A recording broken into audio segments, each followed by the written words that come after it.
How's it going, chat?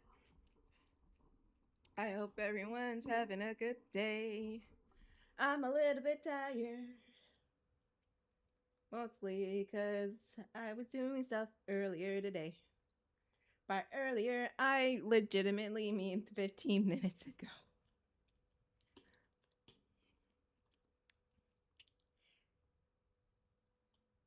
And it took a while. It took a long while. Jester, get in! Ow!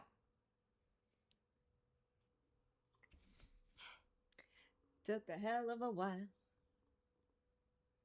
So I'm a little bit like, I don't want to move. But this shouldn't take too long. I hope. Knock on wood.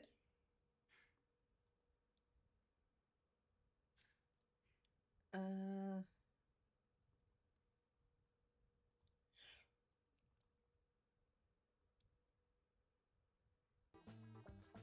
there we go.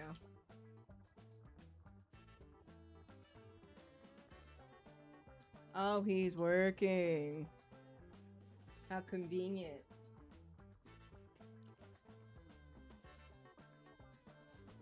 Watch, he's gonna fucking jump in here once I finish and start playing Baldur's Gate.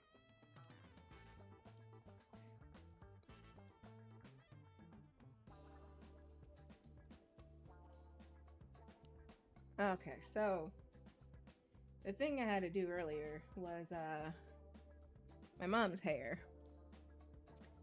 And she ain't like she ain't like to do her hair. Like at all.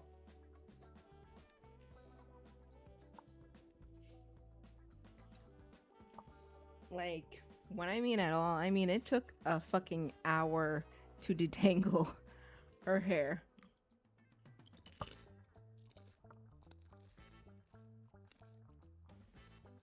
Like, it took multiple episodes of Kitchen Nightmares to get through that.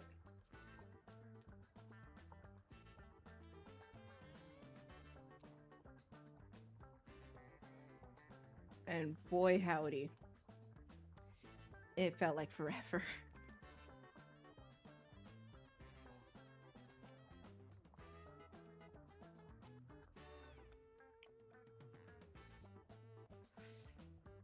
It was a lot.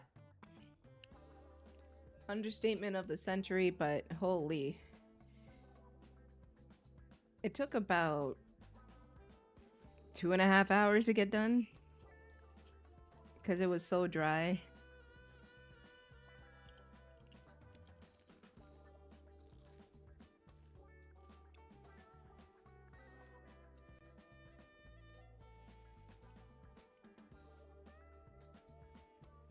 Like, it was rough to the touch.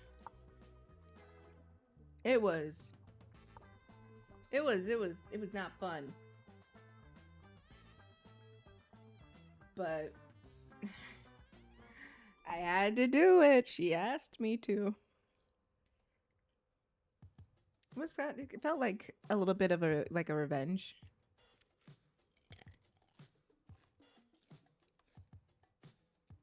For all the time she did my hair and fucking flung me around like a wet paper towel.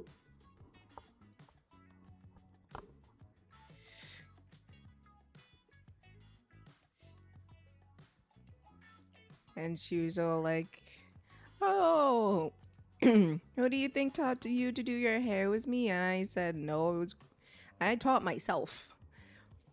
"Oh, who did your hair when you were younger?" "It was me." "Nah, that was grandma." "You always were too rough."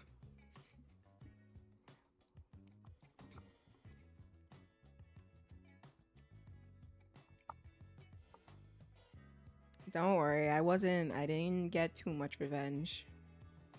Just having her sit there for a couple of hours was revenge enough.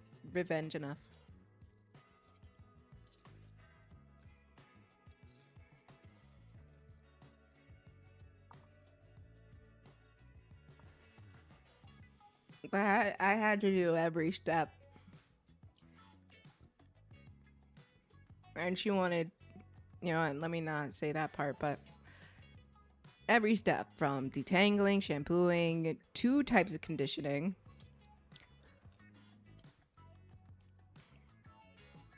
Because she also needed a deep condition badly. I even styled it. I didn't style it too much. Because I'm a be so for real. I forgot how to do cornrows. I forgot. I have to bust out the head and fucking practice. But I did tell her I have to do it like at least every 2 weeks so it doesn't get become a detangled mess again. So next time I will invest in doing cornrows. Also, plus it was like getting time to like come on stream. So I did what I could in the time that was given.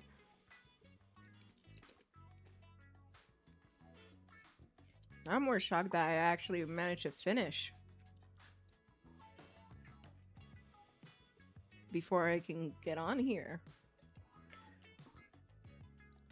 Because there were so many steps, I was like tempted to like skip one, but I know I couldn't because, hoo-wee, her hair was so damaged.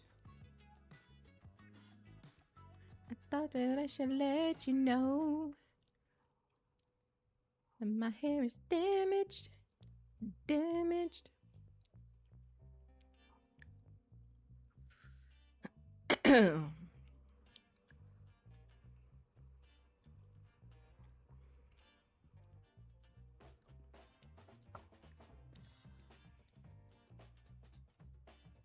But I got through it. And she is currently on the couch chilling. Enjoying the fact that she can run her hand through her hair again.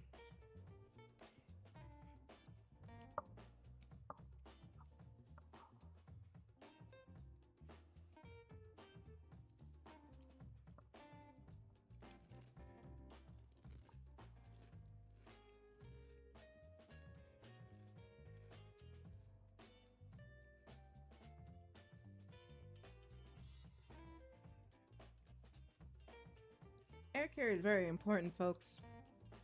Don't neglect your head.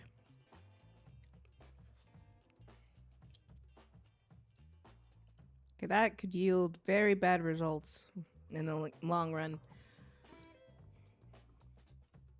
I'm not gonna act like I'm not any better. To be fucking for real.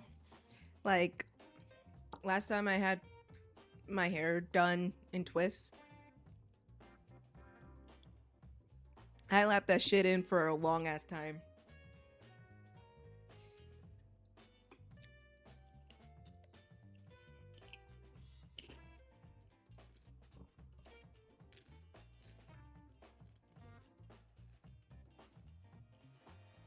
I'm gonna be so fucking for real.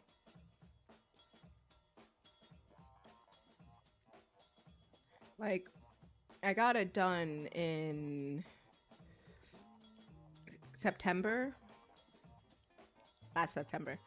And I didn't take it out until April of this year.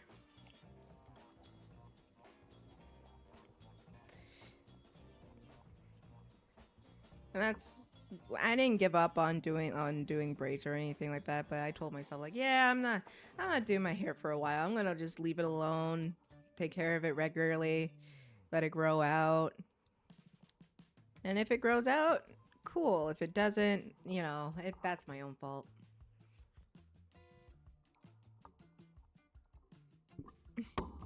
But it was so bad.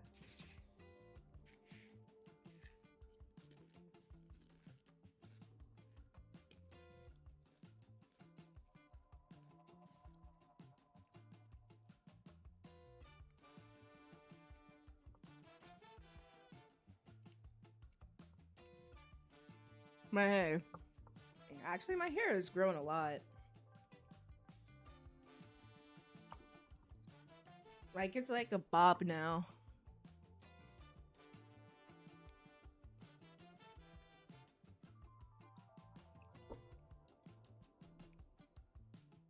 Like it was like very short because I kept it in those twists for so long.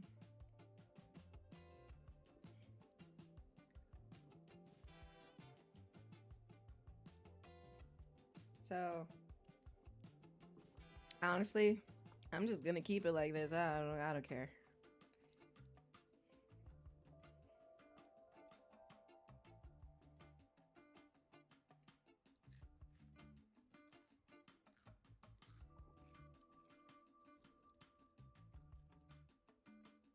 Like I have it in mini twist right now, but once it gets more a little bit longer, I kind of want to section it a bit more. Right now, it's not that sectioned. It's sectioned into 8 with 2 twists on each section. And once I grow it out more, I kind of want to do like a full head. But in order to do that, I would have to part the hair, and I hate that part. Ironically enough, I hate parting my hair because I can't see the back of my head, and yeah, I need to invest into a foldable mirror where I can see all angles of my head.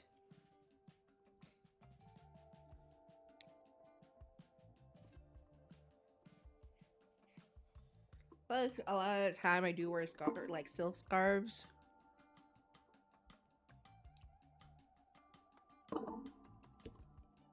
Those you could get like at the 99-cent store, I believe, or at the beauty shop. Make sure it's a black-owned beauty shop because we're boycotting Asian ones because they don't want our business anymore. It's not our fault. Before Jester gets up in arms like, whoa, whoa, whoa, whoa, whoa. What do you mean? That's crazy. Can't believe you done this. Acting like he owns one when he doesn't. Can't even take care of a hamster.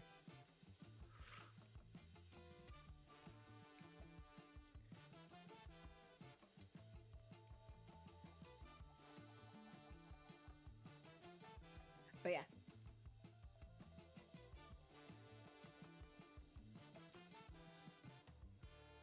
And honestly, I kind of like doing my like wash days every week.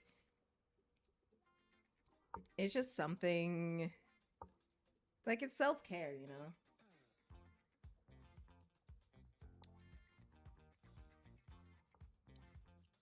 Just like a little routine for myself, if that makes sense.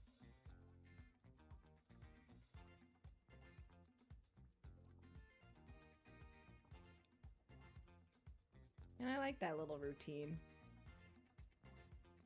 Like I put on like old 90s shows, which low-key I kind of want to do, but I don't know if I'll definitely get copywritten. I will definitely get copywritten.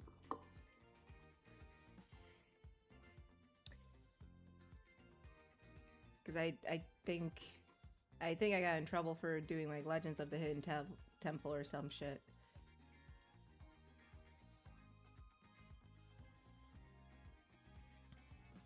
But you know, I would put in like Nickelodeon Gas and just watch that for the duration of my routine. Sometimes I would put something else on, like those shitty ass Chinese dramas. And I think this week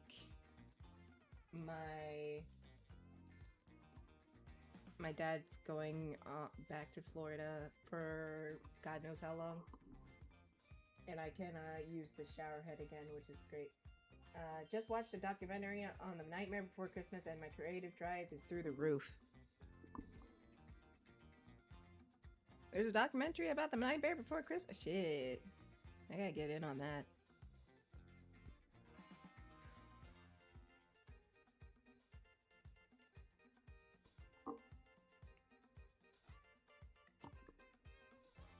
Ugh. I'm gonna be so fucking for real. I have been in the holiday spirit for quite some time. Because this year has been so fucking ghetto. We can't eat nothing. We can't do nothing. People are getting murked left and right. We have literally dead people walking among us, telling us what to do. Yeah, it was a YouTube documentary by Yesterworld.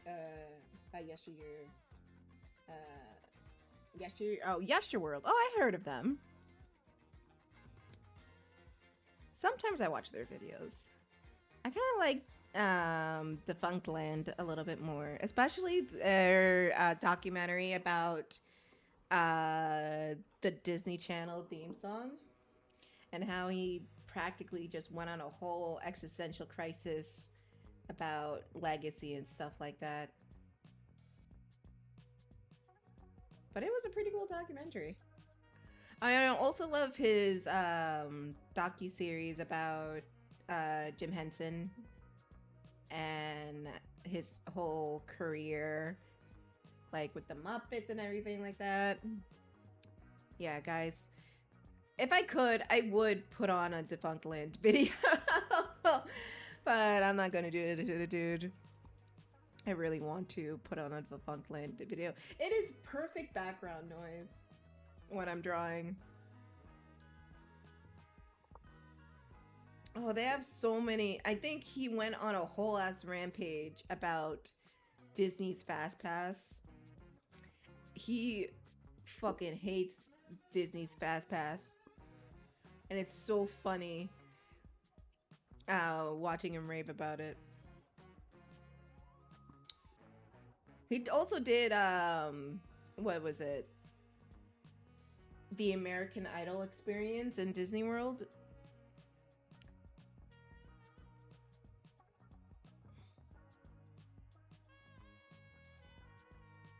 And that was one of my favorites, but I think I love the Jim Henson docuseries the most. I wonder if he has any, if he uploaded recently. I'm not sure. I haven't checked in.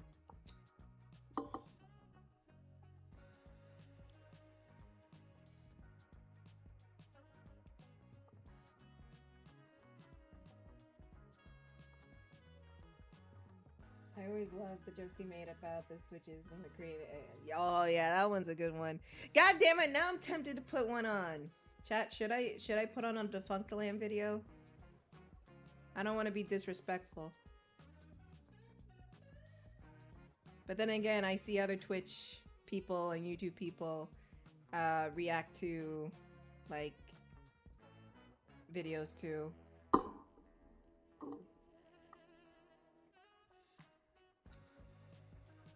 Cause, dude, Defunct Land rarely misses.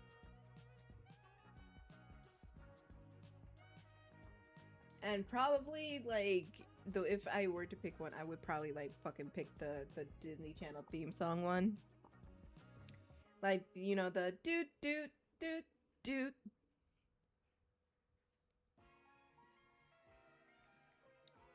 It was mostly, if I'm going to commentate over it, I have more to say about that than I do about the Disneyland stuff, because I have yet to work at Disneyland. Only Disney TV. Who said that? Not me.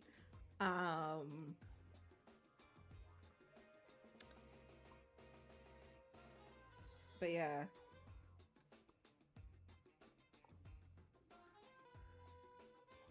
And it's also like fun. I don't know about you guys. It's also fun for me to like go back and experience how Disney was back then and compared to now.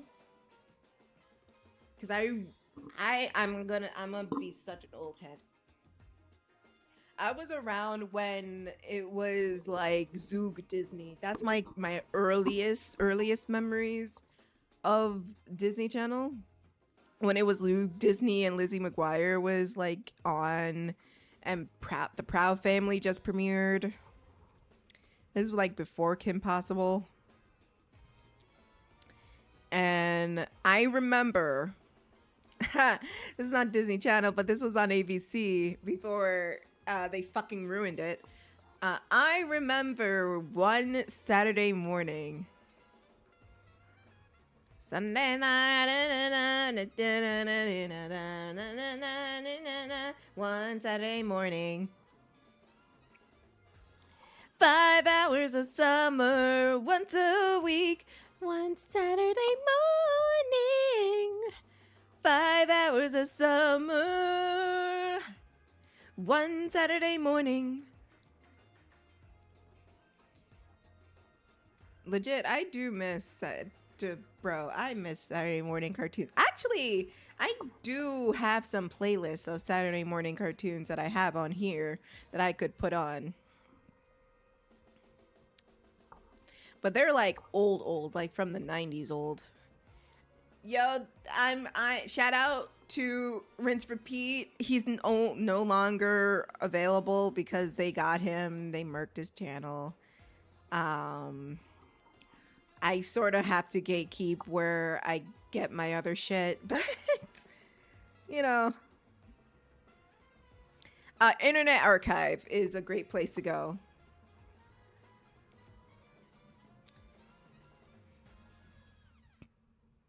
But yeah, I totally legit miss Saturday morning cartoons. And there's multiple reasons why they don't do Saturday morning cartoons anymore.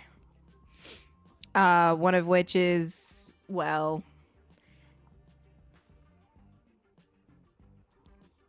how we consume media. And I don't mean the internet. Surprisingly, this one was not on the internet, like in most cases. So the internet gets a free pass on this. It's not on the internet this time. It was mainly like, because back in the day, I mean really back in the day, like before my time, before I mean it could have been my parents' time. It was back when TV was becoming a new thing. There wasn't really programming for kids. And yeah, you had animated shows like the Flintstones, but that was like mainly like family stuff. Or prime time. That was prime time. That's the word I was looking for. It wasn't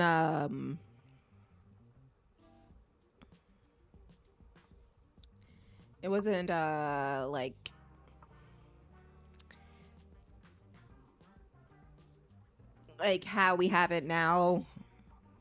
I sounded so unsure. My bad. Like how we have it now where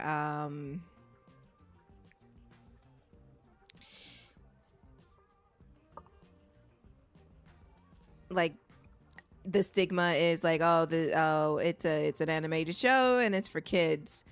Basically the Flintstones was like Family Guy or Bob's Burgers. It was the Fox shows, that the adult shows that you see on Fox. And you would think, what? The Flintstones? The one that sold the children's gummy? Yes, the Flintstones. The ones that sold the fucking gummy bears. Not the gummies. The vitamin gummies. 10 million strong and something. I don't remember. I'm not that old. Actually, that was during my time. I just have terrible memory.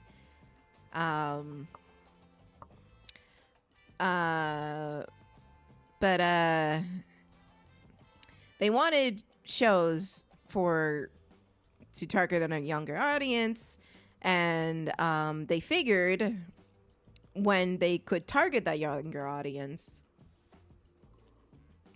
Oh yeah, the Flintstones did sell cigarettes. They had whole ass cigarette commercials. Like, oh, this one is like smooth as butter. They had Fred and Barney fucking fucking, you know what I mean. So, how it worked. Oh, that's what it was. Till a million strong and growing. Yeah, of course that old head would remember. Also, horse, get in here. So how it worked, at least different like changes of networks, right? But it was oftentimes like no one would be in on Friday nights because everyone's off of work or school, and you probably want to go out and hang out with your friends or your colleagues or something like that. And during the week, it would be like water cooler talk shows. What I mean by that, like primetime shows, like the dramas or the comedies, where you can sit along the water cooler and like talk shit about it. Like, oh, did you see her boobs last night? Or, hey, he whipped out his dick last night. Did y'all see that? Stuff like that.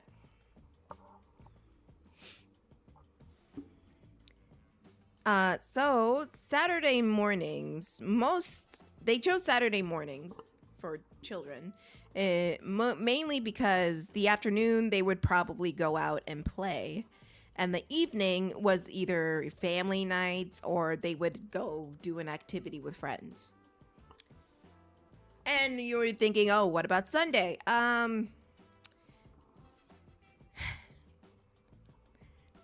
Sundays were seen as days of worship, if you know what I mean.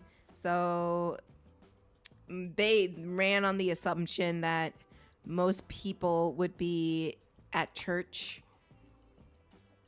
on Sundays. That's why you barely see any like really new programming on Sundays. Unless it was Sunday night. Then you have like the water cooler talk for Monday. Like, oh, did you see that new episode? Oh my god, it was so crazy. Da, da, da, da, da. And in the early stages, they would do like Hanna-Barbera cartoons like Scooby-Doo and shit. But I think somewhere between the 70s and the 80s, the FCC required television to be more educational. So that's why during like, and unironically, Horse, Net, and I were talking about this the other day. The PSAs you would see on kids programming. Yeah, that's why we had like life lessons and PSAs, because the FCC said, hey, we need more educational programming. So we have like storylines about homelessness and the AIDS epidemic and fucking out sharing your toys. I know I went to AIDS to like fucking sharing your Barbie doll. Or like real world events and stuff like that.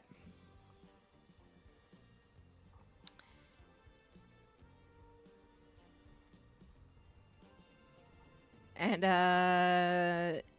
of course, it's shows for children. There was only so much they could do. They didn't really touch until the harder stuff until like the late 80s, early 90s. But we also got shows in the 80s, especially the 80s, that were essentially commercial shows. Like G.I. Joe, Transformers, Gem and the Holograms, He-Man and She-Ra. There are essentially shows about people who wanted you to sell you a toy. Teenage Mutant Ninja Turtles kind of falls into that category. I'm hesitant to put that in that category, but it kind of does. Basically, a show to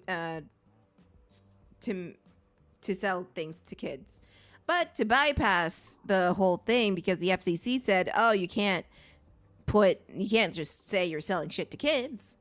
They always put like a moral lesson attached to it, so like, "Oh no, it's educational." We just happen to have merchandise about this character, but it is educational. We're teaching them about music and stuff like that. TMNT goes straight into that category because that's why the cartoon started. Yeah, that's why I'm hesitant to put Teenage Mutant Ninja Turtles in that category, because it didn't start out as a commercial cartoon. It started as a graphic novel or a comic series that was much darker. It was turned into a commercialized show, but it didn't start out that way. That's why I was hesitant. But stuff like G.I. Joe, Transformers, Gem and the Holograms, My Little Pony, those definitely were like, hey, we have this product and we want to sell to your kids. But TMNT did not start out that way. It started out as like this gritty comic. Then it was turned into like the over commercialized juggernaut that it is now. Listen, I love TMNT. I think it's great. I think it's a great property. No hate on it. No, I mean the franchise didn't start as a commercial, but the cartoon. Oh no, yeah, the commercialization of TMNT definitely started with the cartoon, but it was not made as a. It wasn't initially made as a commercial cartoon. I'm going to call them commercial cartoons. But stuff like fucking My Little Pony, He-Man, She-Ra, Gem and the Holograms, Transformers, G.I. Joe. I feel like there's another one, fucking like, probably like fucking, I don't fucking remember. It was like similar to G.I. Joe and fucking He-Man. I don't remember. But obviously, you know, they're there to sell toys. But they don't want, you know, to bypass the FCC because they said you can't directly commercialize to children like the Flintstones did with like families. You can't do that in your show. So what they did, horse. You can't do that in your show. So what they did is like put moral lessons in there. Oh, there's JP. I had the other chat blocked. JP, you're free to join in. What they did essentially is, you know, put those fucking lessons like the knowledge is power type shit. And I'm not talking like the fucking PBS shit. I'm talking like they would have a whole show around the concept of the toy, and then they would at the lessons like, don't forget to eat your fucking vegetables, you little shits. Shit like that. Obviously, they wouldn't call the kids little shits and curse at the kids, but it was like fucking G.I. Joe saying fucking, and now you know, and knowing is half the battle. G.I. Joe type shit. Hi, JP. Hello. What you up to? I'm working on my coloring book because I need to make money. Alrighty. Yep, it's the spooky one. I might. This might be the last coloring book of the year because, fuck. I have a lot of shit to do, so I'm just probably going to remarket the other one for the holidays. Okay. People do that shit all the time. Action cartoons stop being juggernauts when they stop selling toys. Yes and no. Voltron! That was it!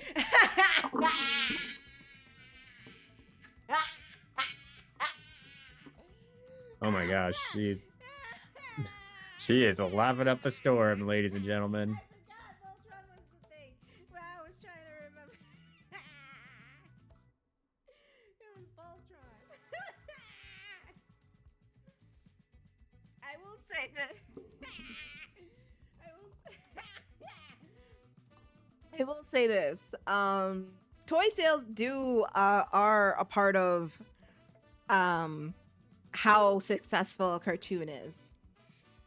But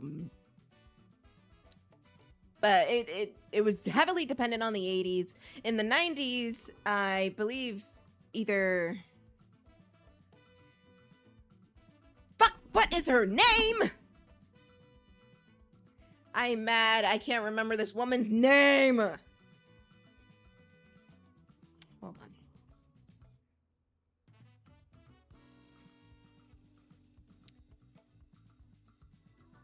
I'm looking it up because it's pissing me off.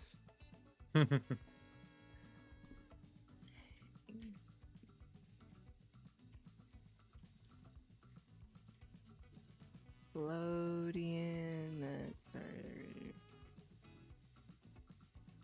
She was there and don't show me. Fuck it. It's not Geraldine Laybourne. Oh my god, that was going to fucking kill me. They're giving me Dan Schneider. It was not Dan Schneider. Fuck that Rob man. Schneider. Oh my god. Fuck that creep. Geraldine Laybourne. That was her name. The woman who started like the Nickelodeon Renaissance. She wanted original programming for Nickelodeon. And that's how we got the big three in 1991. JP, what's the big three? I'm guessing Nickelodeon, Cartoon Network, and No. On Nickelodeon, there was 3 cartoons that premiered on August 1st, 1991. I think it was August 1st. Sometime in August in 1991. I don't know that. I wasn't even born yet. Neither was I. Horse was.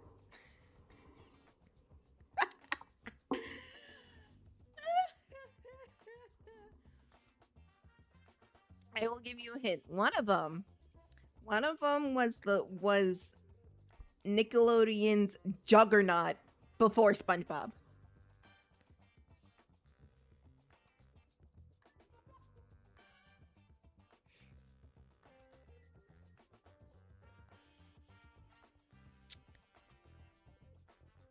Hello, am I here? Yeah. My internet just died for like a second. I did not hear you. I said I'm giving you a hint. This show one of them was Nickelodeon's Juggernaut. That's all I heard. Before SpongeBob. Before SpongeBob. Yes.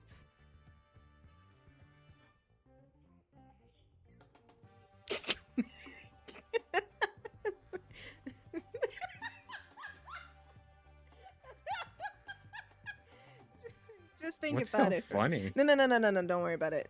Just concentrate. Don't look in chat yet. The Nickelodeon's Juggernaut before SpongeBob. Yeah.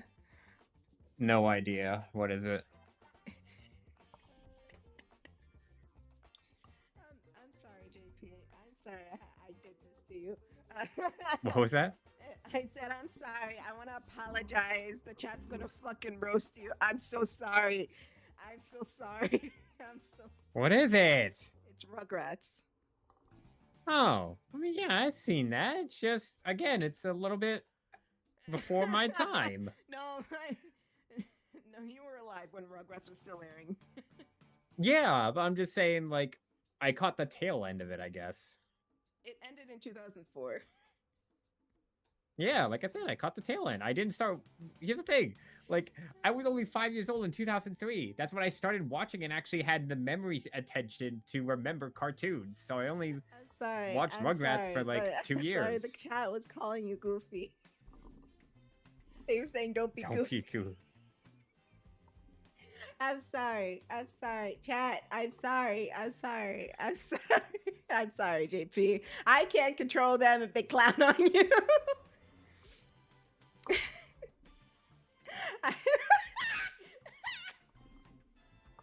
I was born after it. Listen, Knight Rider, I'm sorry. It has been years since I watched that. It's been years since I watched TV, period. Like, I haven't had an actual, like, TV subscription in, I don't know, months. I mean, I guess. Like, I just don't watch TV anymore. I don't know. That's what, yeah, those YouTube fits aren't gonna watch them shut. I'm sorry, I'm climbing on YouTube. Sit. I'm sorry. I mean,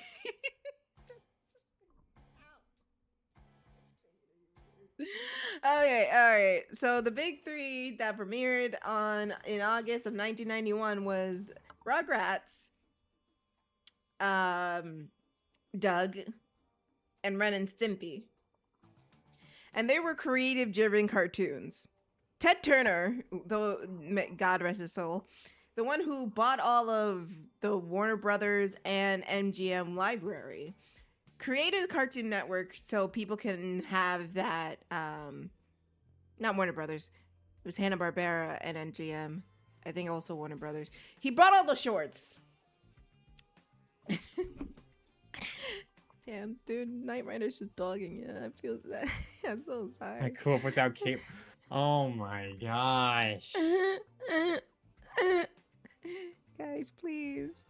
He's just a 28-year-old boy.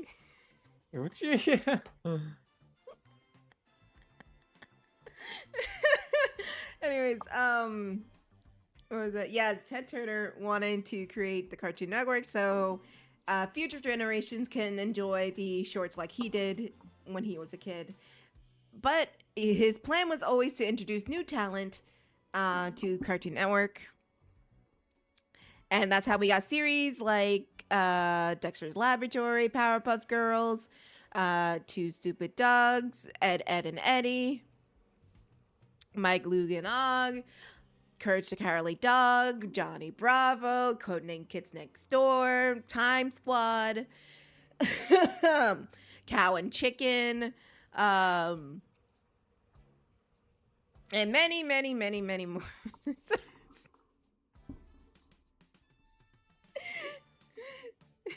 JP, maybe you should put chat down for a minute. Oh my gosh. I'm 19 years old. Jesus Christ. I gotta take a laugh. I'm gonna take. Just put chat down for like a second. You don't need to look at chat right now. But yeah, that was always the plan, and to phase out those older cartoons. And those older cartoons found a new home on Boomerang. And they lived on there for a spell until it got defunct a couple years back. Well, it didn't get. I don't know if it was defunct or repurposed or rebranded. I don't remember, but it's one of the two. Anyways,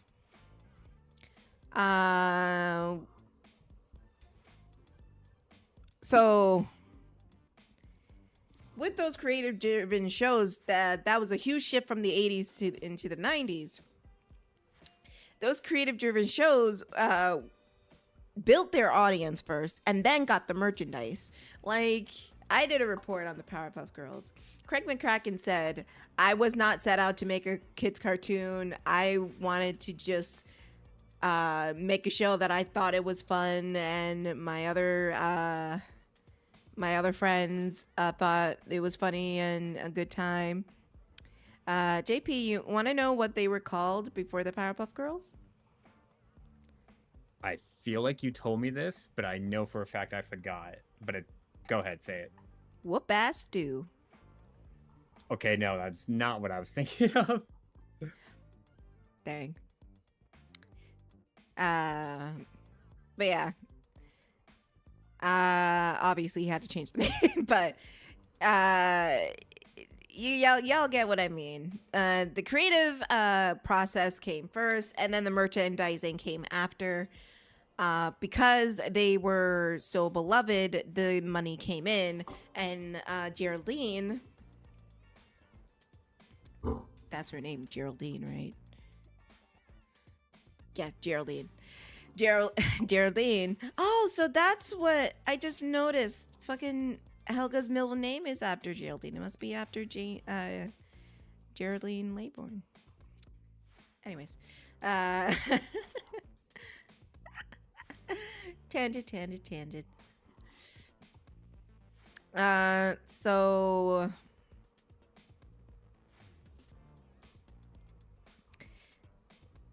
things change like they always do. Especially now.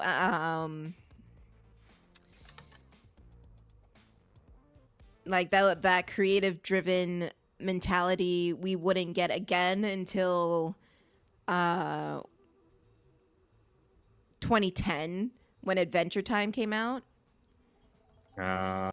Yeah, and that was like the new wave of creative driven cartoons making a splash. Like we got Adventure Time, we got regular show, we got Steven Universe, we got Gravity Falls, Star versus the Voices of Evil, Owl House, Amphibia, and all those other shows. But now we're in a creative drought once again, at least in the major studios. Because indie projects are really cool. I'm making one right now. You can check out my project over on patreon.com. It's really cool, right, JP? Yeah, she posts updates about all the stuff that's been going on, little bios about her characters. I'm not gonna post anything yet this week because I'm working on the coloring book. I'm dead ass. I got way too busy, but it's fine. I'm not running on a deadline, but I also don't want to like put this and shelve it on the corner. Mm-hmm. Yeah. You feel me. Anyways. So Saturday morning cartoons, right? So in the 90s, we started to get more creative driven cartoons. Everything, and I mean everything, was on Fox. Fox was like the hub for Saturday morning cartoons. They were CBS and NBC, but everybody and their mother was on the Fox channel. And I can go into how fucking the Fox channel got bought out by a Christian channel. I forget what it's called. It's like something 800 or some shit like that. How they got entangled with each other, and that's a whole thing. And I could go on, but I'm not going to. But all the cartoons on Saturday mornings, they were on Fox. And that's how we got Batman, X-Men. Then we got stuff like Eat the Cat, Bobby's World, Attack of the Killer Tomatoes. Fuck, I'm forgetting, like, fuck, what was his name? What the fuck was it? Goosebumps. We got Goosebumps, the live action Goosebumps, the first iteration of Goosebumps on Fox. Fox Kids. My Life with Louie. I watch these blocks and it just leaves my memory. But anyways, it was like the hub for everything. And then the WB came around and got their own channel. I'm not sure if they had their own channel, but they came around and they said, you know, why are we outsourcing our properties to Fox? We can go and make our own properties. And so that's how we got Fox Kids. And that's why Batman looks different from the other Batman, is because of copyright. Because Fox owns that version of Batman and that design of Batman and that all of that of Batman, the WB had to make their own version. It was the same continuity technically, but they couldn't say it was the same continuity. But they didn't start it off with Batman. They started off with Superman. And they just alluded to, and then the new Batman came in. And that was the redesigned Batman. Still had the same voice actors, though.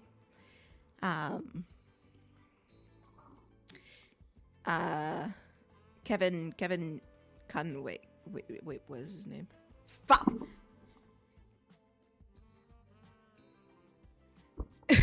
My memory's shit. I'm in my 30s.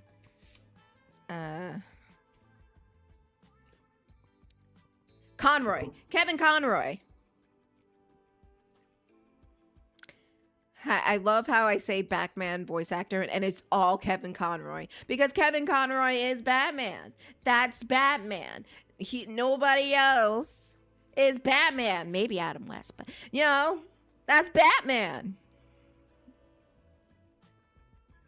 Then someone I know is gonna be like, no, what about this guy? He was Batman. What about Will Arnett? He was Batman. Shut your mouth. But they kept Kevin Conroy as Batman, and they also brought in Tim Daly as Superman for the Superman animated series. But it started with Superman animated series. Then they brought in the new Batman Adventures, and then they combined the two into the Batman Superman Power Hour or some shit. I don't know. Some Jimmy Timmy Power Hour type shit. Yeah. But we also got like other shows like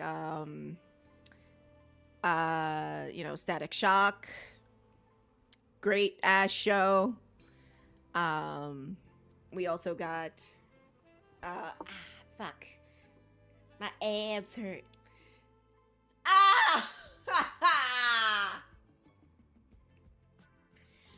We also got some Canadian imports this wasn't Canadian import. It was called Detention.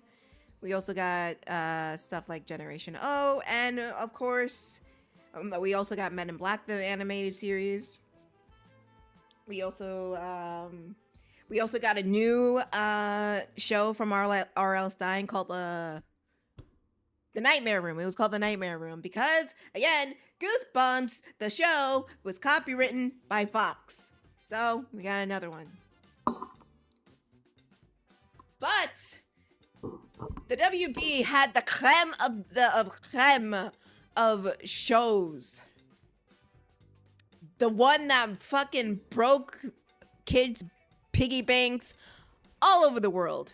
JP, you want to know what the show is? Do you know what that show is? I'm pretty sure you know. What was it? I'm trying to say the question. What not TVC's, channel is this on? This was the Kids? WB. It was the WB. Kids WB. Introduced this show that broke everything. And everybody started copying them. This is the show that started the trend. Kinda. This is the show that fucking broke the televisions and the wallets of kids everywhere.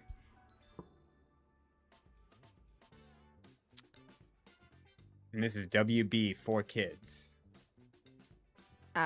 Kids WB. For kids was WB. Fox.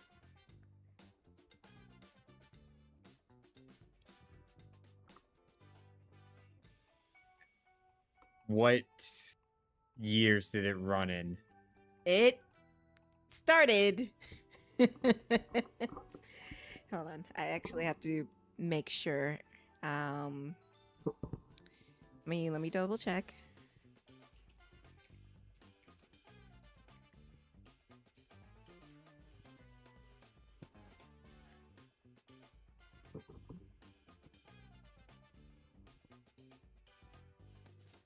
It debuted in 1998. Oh, jeez. That's when I was born. I can rest assured you have heard of this show, despite your age. Despite my age. I don't know. Genuinely don't know. You don't know? Nope. Hey JP, what have I been playing all year? What you've been the show It's was Pokemon. It's Pokemon. It premiered on Kids WB. That fucking broke everybody. Everybody fucking ran out to get Pokemon cards to play the fucking Pokemon games. It was a fucking huge phenomena when it came out. Pokemon. I had no idea. Legit. Yep. That's why I said you probably would have heard of the show. And I couldn't say when it ended because it technically didn't end yet. Only Ash's journey ended. No, my sister was part of that trend because we did, in fact, collect all of the Pokemon in the first generation. Now, it was like different cards of different series, but we had an entire book full of the original 151 Pokemon. In fact, my sister still has it. Yep. It's Pokemon. It's Pokemon that fucking broke everybody. They were like, oh my god, I want a fucking Pikachu. Pokemon. Yeah. I watched my sister watch it, but like she was the bigger fan than me. And she actually had a Pokemon Ruby on her Game Boy, I think. Whatever it was. Game Boy Advance, but whatever. Yeah. Still, Pokemon is the thing that broke. This was like the Spider-Verse of our generation. It was Pokemon, and then all of a sudden, everybody wanted their own Pokemon, and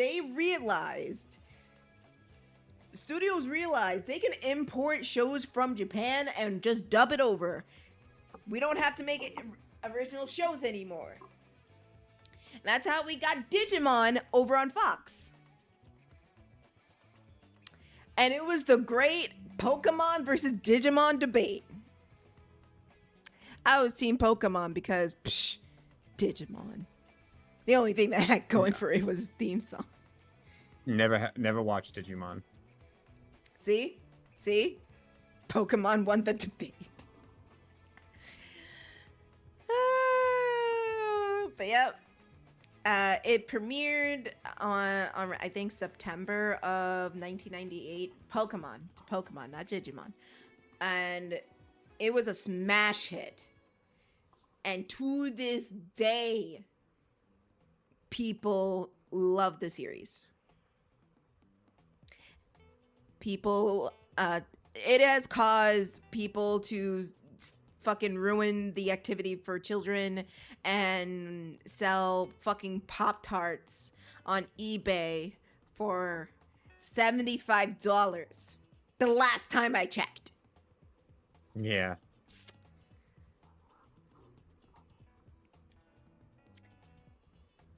But yep. And then after that, we got even more Japanese imports, like, of course, Digimon, Cardcaptor Sakura, One Piece, Food Wars. A whole slew of them. There's so many. There's like Magical Doremi. And they even got imports from other countries like Italy with Winx Club. And that was over on Fox. Cardcaptor Sakura was Kids WB, I believe. And that led into sort of of course, there's also Sonic X. I can't forget about the Sonic fans before they go, Sonic X though. Shut up. And that in turn kind of started the downfall of Saturday morning cartoons. But we still had like other shows that was still uh,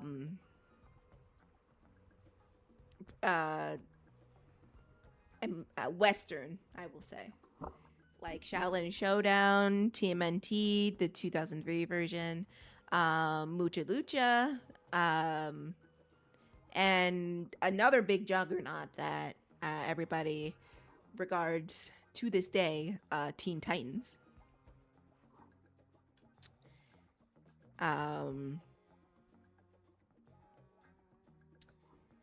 But I'm talking too much about like kids WB and Fox and their wars. Over at Disney, we had one Saturday morning. JP, I will concede you are too young to know what that is. Which one? What now? One Saturday morning. Oh, I thought you said like, as in like I was watching TV one Saturday morning. Nope. It was the Saturday morning block for Disney Channel, over on ABC, I believe. Gotcha. And that was before they purchased the Fox Family Network from Fox because they were losing money. And it went from Fox Family to ABC Family, and to keep the branding the same, one Saturday morning turned into Fox Kids, ABC Kids. That's why also around that time Fox Kids changed their name a couple of times. I believe Fox Kids went to 4 Kids Network, and that's when they started going by 4 Kids.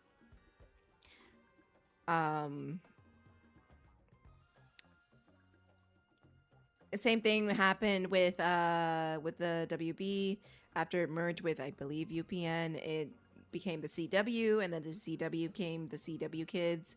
Then it became after Fox fucking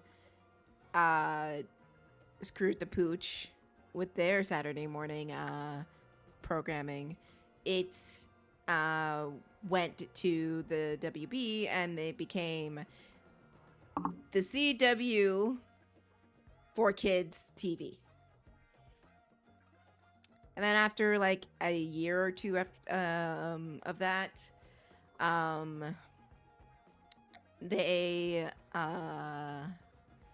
they were defunct. And like I said, there were numerous factors into it. One was because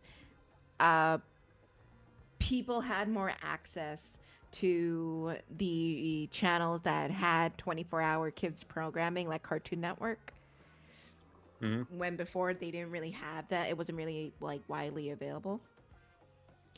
2, their viewership plummeted because 1, yeah, I guess you can say 1 is because of the internet. 2, viewer retention, because kids used to wake up like early in the morning to catch their favorite shows. They don't really do that anymore. No.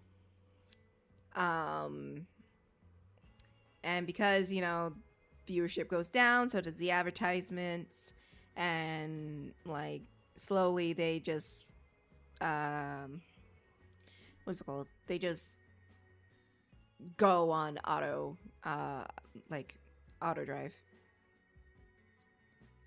And this like ABC Family had a few change ups, but after like a certain time, they just kept repeating the same shows over and over again with the same bumpers, with the same graphics and everything like that. And once you're like doing that, it's like, why are you spending airtime doing that when you can be doing something else? You know what I mean? So financially, it didn't make sense to keep those running. As good and nostalgic as it is, also how I'm not going to blame streaming for this, because this was like before streaming was like a huge thing. But people were on the internet more than they were on watching TV. Right. And it was just one of those things. And now we're seeing this with like the 24-hour kids networks, especially with Cartoon Network and Nickelodeon. Nickelodeon is definitely on autopilot. I have yet, other than the Loud House, which I don't know, there were rumors it was ending, but now I'm hearing it's not ending. There are differentiating reports on that. But yeah, other than the Loud House, it has been just the SpongeBob network. And yep. And this was a problem. Well, that problem started like before anyone like caught on, and before like the dude who made Harvey Beaks, who also made Chowder, called them out for it. But no one wanted to say the quiet part out loud until he did. Basically, it was rare for Nickelodeon show to get a good run after SpongeBob premiered, because SpongeBob was a big phenomena and a huge hit for Nickelodeon. With kids and adults, they wanted all their shows to be like that.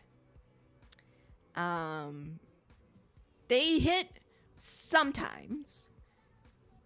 Like, of course, Avatar: The Last Airbender was highly successful, even though they screwed them over multiple times. And I mean multiple. And it was specifically during this final season. Same with Korra. Well, Korra, they screwed over because they were wishy-washy about Korra. They weren't told if they were going to get another season of Korra, so they made it a mini-series. And then Nickelodeon said, oh, we want more. And then they gave them another season. And they weren't sure if they were going to get another season. But then Nickelodeon was just like, okay, we want more. So they went a little bit ambitious with it. And they were like, okay, we don't want it anymore. Oh, man. Yeah. The Avatar series has been screwed over multiple times. The movie's still bad, though. I'm fine that we got The Legend of Korra and all that stuff, as it, like, everyone's wondering, oh, what's going to happen to the next Avatar, like, and all that stuff. But, like, honestly, it could have ended with the original Avatar series, and I would have been way happier. That's what a lot of the sentiment is. And it also harkens back to what studios are trying to do now, is bring back the older shows that a lot of people love, that connected with both kids and adults. The problem, like, what they're trying to do is, at least Avatar Studios, I kind of have some gripes with them. And this is, I'm sorry, this is not the studio's fault. This time, it's kind of on you. They're trying to retell a story that's already been told again. And, like, I don't mind it if they follow a new Avatar, but the problem is, it's under a shadow of the one we grew up with, and it's so beloved. They feel like they have to include hints from that era in order to get audiences' attention. Because I hear people talk about more about Aang's children than they do about Korra. And that's a problem. That's a problem. Like, The children should be a fucking footnote. We didn't even realize fucking Zuko was what's his name? Roku's great grandson until the final season.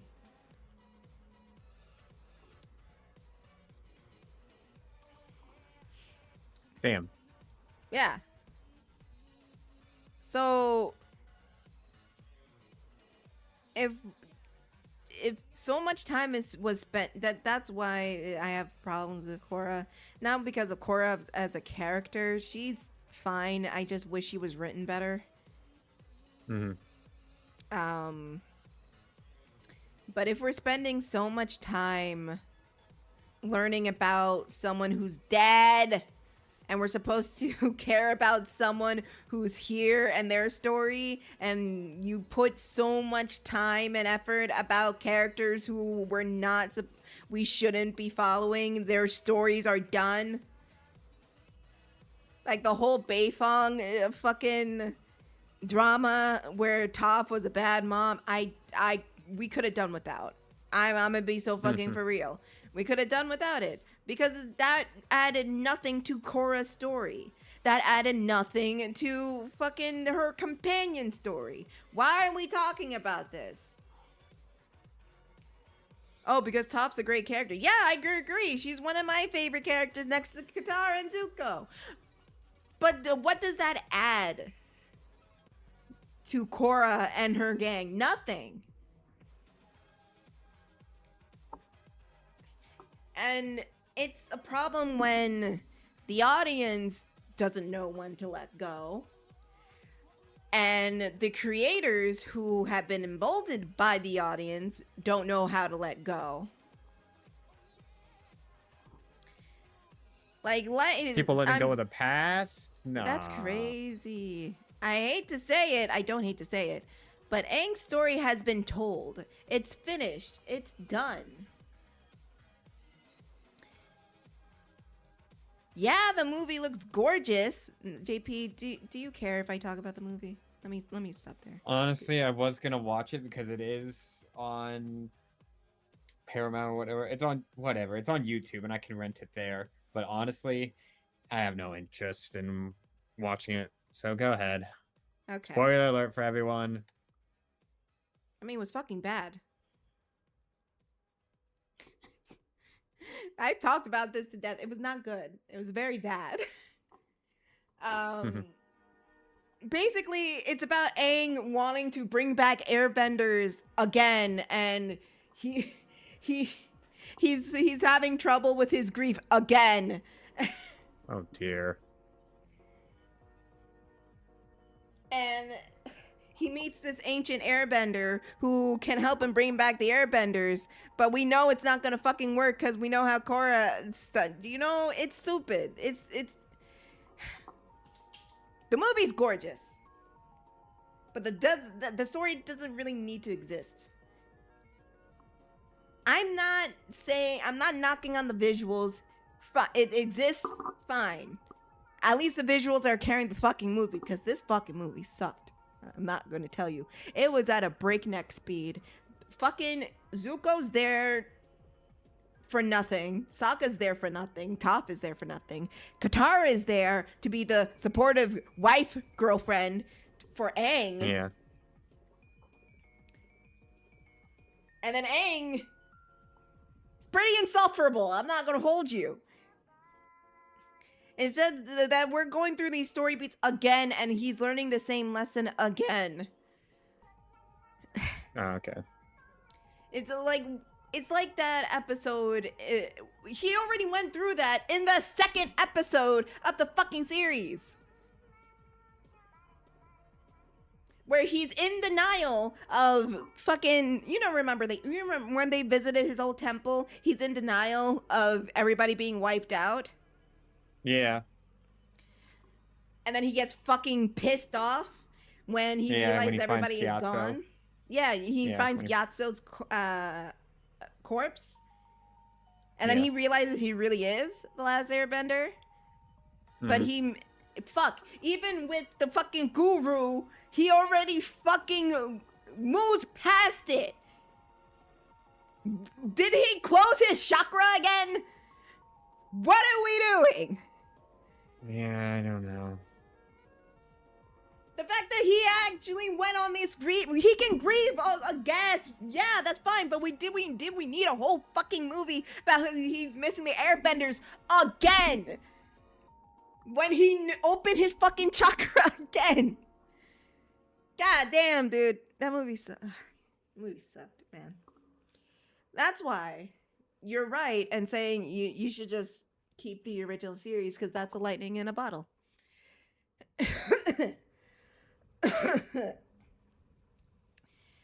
But not only that, they also like lost a lot. Either they just moved on to other projects, or they unfortunately passed away. They lost a lot of their writing talent that made like really good episodes. The movie goes at a breakneck speed. You don't know, you can't fucking breathe. You go from set piece to set piece to set piece to set piece. You don't know what anybody's thinking. Fucking everybody's. That's a thing. Go on. It's just like in the Avatar series and the Korra series, that's the thing. It was an entire series, and so we had all this time to actually feel for the characters and like understand what they were going through. A movie, we only have 90 minutes to do that, and when you already done a series, yeah. Here's the thing. I think a story could be told in 90 minutes because we've seen it all before. We've seen like Pixar shorts that are like 5 minutes that tell a fucking tearjerker, right? We've all seen the fucking first 5 minutes of Up. That in itself could be its own like short. It's not impossible. It's that what they wanted to do is tell this grand epic story again. Sorry. They wanted to tell this grand epic story again, even though, and they wanted to do so much so fast, and a lot of fans of the series felt like it was westernized, meaning they care more about the big set pieces and the action stuff rather than telling a good story rooted in the mythology. Like, I'm legit, JP, Aang went Super Saiyan. Oh boy. I'm not joking. The fucking Airbender went Super Saiyan, Aang went Super Saiyan as well.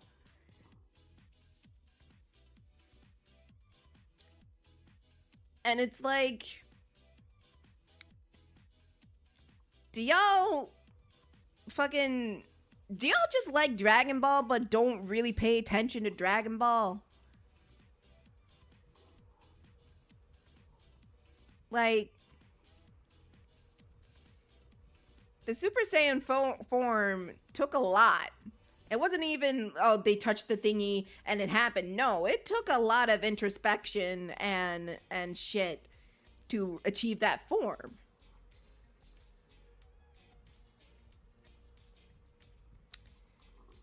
Anyways, that's not what I'm gonna fucking touch. I'm not gonna touch the Dragon Ball shit with the 10-foot pole because people are gonna fucking come in here and fucking fuck with me, and I am a tired old lady. I don't want to deal with that shit. But yeah, they did. Oof. I watched a analysis because I love to watch analysis of this movie, and they said they wanted to make a spectacle of this movie. They wanted to make a big spectacle for the theater, and they didn't make a good story. No, the problem is just that you have them as not teenagers, but like they're young adults. They're like they're in their they're in their 20s. They're mid to late 20s, yeah. Yeah, so the problem with that is that you want to make this like big spectacle, but now you have to, I don't know, you just have to retell a story, because if you had the movie when they were at their same age as the series, or maybe like there could have been like a movie where it tells the story between books 2 and 3. I don't know. Um, the point is that if you have them already at their age, you already know what's going on with them. You already know like their backstory and all that stuff. With the new movie, you now have to reintroduce stuff, saying like what happened between the ending of book 3 and now, and that takes time. Not to mention, we already know that this is a huge point of contention. We already know the fucking plan is going to fail. So it's kind of hard to care if we know it's not going to happen because Korra exists. If you watch the movie, which is unlikely that you watch the movie before you watch Korra, unless you've been living under a rock or you were a baby. But for the average Avatar fan, well, the average Avatar fan are lying to themselves. It's gonna look a little bit jarring. And to be honest with you, JP, this whole movie, at least the story, because I don't want to knock it too much because the visuals are worth seeing in a theater. I just wish it was attached to a better story. It felt like it was a whole explanation of why the sky bisons are around, even though it was already explained in Legend of Korra.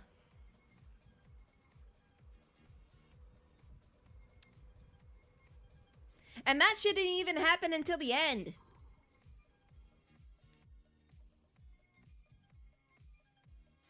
Honestly, if the whole movie was about finding sky bisons, I wouldn't have been mad. That would have made a better plot. Like, just a fucking exhibition of finding the sky bisons again. And a fucking poacher fucking is trying to find them so he can make fur coats like a thief or thief, whatever the fucking thing is called in the Lorax. You know? Yeah. That sounds like a better plot from what we got. I'm be so fucking for real. And I wouldn't be mad at that. Because at least it's something new. And it's not like fucking people dealing with grief again. Because there's nothing wrong with stories about grief. But it's like they have no other stories to tell. Like, literally, the whole time, I was more interested in the secondary antagonist called the Denied, the non-benders who start a revolution. I was more interested in them than I was in the gang. Because I wanted to know how did things get so bad that you felt like you needed a revolt? What happened? Mm-hmm. What was the oversight? That sounded way more interesting. In all honest, and here's something that rubbed me the wrong way. I may be a little bit too woke, but it rubbed me a little the wrong way. So the Denied are like a bunch of non-benders who feel oppressed or are oppressed by benders, and they feel like they need to get power in order to be on equal footing. Have their voice heard. Yeah, exactly. So when the whole time I was wondering, like, what the fuck is happening? What the fuck is going on? Right. Sorry. I lost my train of thought for a second there. Now I remember. There was one who, in the very beginning of the movie, she was saved by Aang, and all that triggered like something like, oh, maybe we shouldn't be doing this. Maybe we shouldn't be trying to get rid of the benders. It's just like, what the fuck are you talking about? The fuck are you... Man, you don't shut your bitch ass up. It's giving like, oh, they weren't all bad. Just because they enslaved a few people doesn't mean they enslaved everybody. But that's not what rubbed me the wrong way, because I already could see she was going to turn and help the gang. I mean, she did, but once she just helped one person and the gang is just like, oh yeah, you're cool now. Gag. Um so at the end of the movie, you know, we get the air acolytes. You know the air acolytes in Legend of Korra? I fucking hate those motherfuckers. Anyways, we get the air acolytes. Um that one person becomes an air acolyte while the other people get sent to jail. And I'm here like, are you fucking kidding me? Are you fucking serious? So the one person who agreed to help you, even though you're in the position of the oppressors now, you're in that position. You are now the Fire Lord. You're now the Fire Nation. That's your position you are in. Just because she helped you out, she gets to be an air acolyte, and all the others who are rebelling against all of this because benders were fucking them over, they get sent to jail.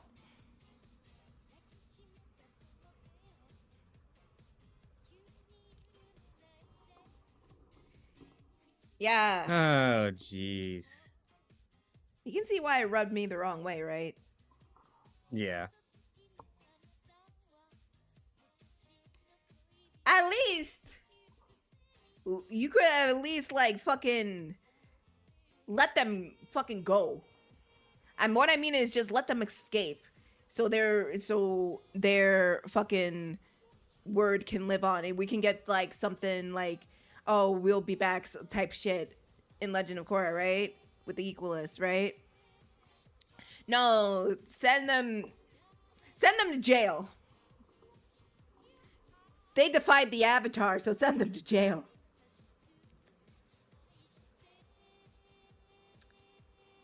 Also,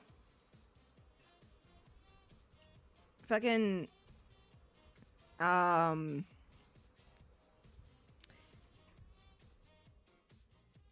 this new avatar that they introduced, Sonam, it was like they were like she was supposed to, I thought she was going to be some evil avatar that went too far. Nope. Nope. All the avatars are inherently good.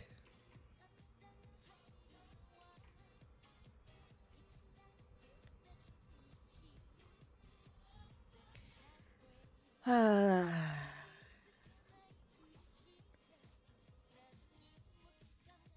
don't let it get it twisted. I decided for myself, and this is what you should do too, JP. I'm not going to let this hamper my enjoyment of the series because I really do think this is one of the best series on television ever made. Avatar will always be one of my favorites. I really sincerely believe that.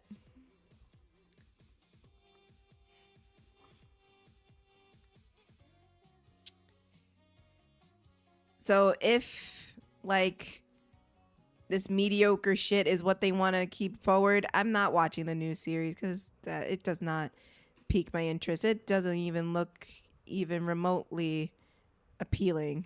Fuck. I'm not joking when I say it looks like Voltron and every other action show. And I know the things that made the first series really good is not going to be present, so I'm not going to be even bother.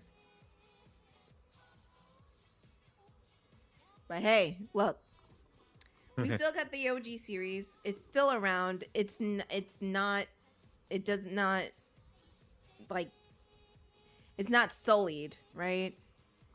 This doesn't change anything.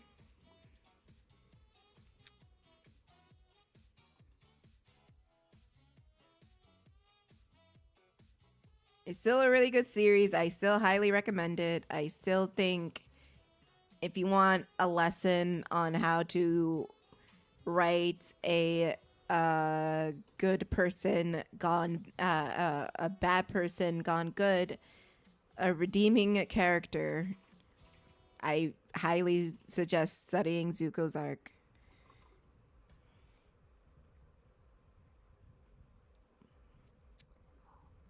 You know what? That I didn't mention this before.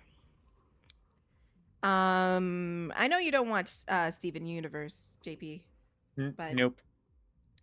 this movie reminded me of a episode of Steven Universe. I think they're a 100th episode, and it's the same thing. Like a old friend or an old person from the before times comes back to help out, essentially.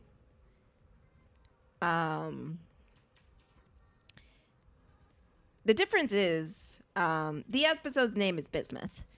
We're introduced to Bismuth, a former crystal gem who was bubbled in basically Rose's subspace. And we don't know why. But throughout the episode, when she's unbubbled, she actually like gets along with everybody. She's an old friend of Garnet and Pearl's. She gets along really well with them at this. There's a training montage where they they train and she upgrades all their weapons. And she like fits in perfectly with the rest of the with all of them, right? Yeah. And it's not like, we only have to do things my way with her. She's also what's the word? Willing to try out the other things that Steven likes, like watching movies, eating pizza. And she also gives Steven like sage advice and says, when he's like, everybody wants me to be like my mom and I don't know what to do. And she says, well, that's a great thing. You don't have to be like Rose. You can be whatever you want to be, and that's amazing. And that's something nobody has told Steven throughout the show. Everybody's been saying, oh, you have to be in that Rose. You're Rose's child. Rose would do this. Rose would do that. And Bismuth is literally the only character who says, well, you don't have to be like Rose. You can be like you. And I think you're pretty great. She fits in so well. So well with everybody. And then you're wondering, okay, why was she bubbled though? Why was she put in there? And then we learn the reason why. Even though Bismuth was chill and cool and fits in and well with everybody, very motherly and shit like that, she was also very extreme. She wanted to shatter the whole diamond, every diamond, and their court, essentially. And she created a device that could do just that, and that made Steven uncomfortable. And he started to say, "Oh, maybe we shouldn't do that," and that flips a switch in her. And she said, "Oh, Rose said the same thing. You know what? You are like Rose," and this, that, and the other thing, and things get really tense. And we understand why Rose bubbled her, because she has this really extreme views of what we should do. She wanted to go to Homeworld and just shatter all the diamonds all at once, get rid of them all, and get rid of anyone who opposes.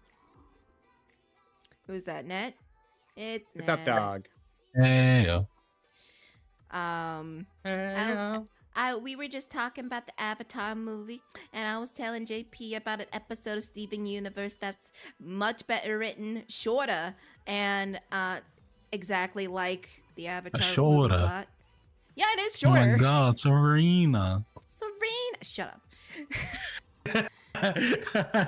The New York accent came out. I couldn't help it. I was like, no, I gotta clown. Fuck you. You fucking dick. Fuck you. I know, right? Pennywise stares at you from his window. outside the window. And Sophie's like standing out there in the rain. Oh my While you're god. on the toilet. You see Damn. the mirror. Oh damn, you gonna mess me up just because I got the lettuce problem.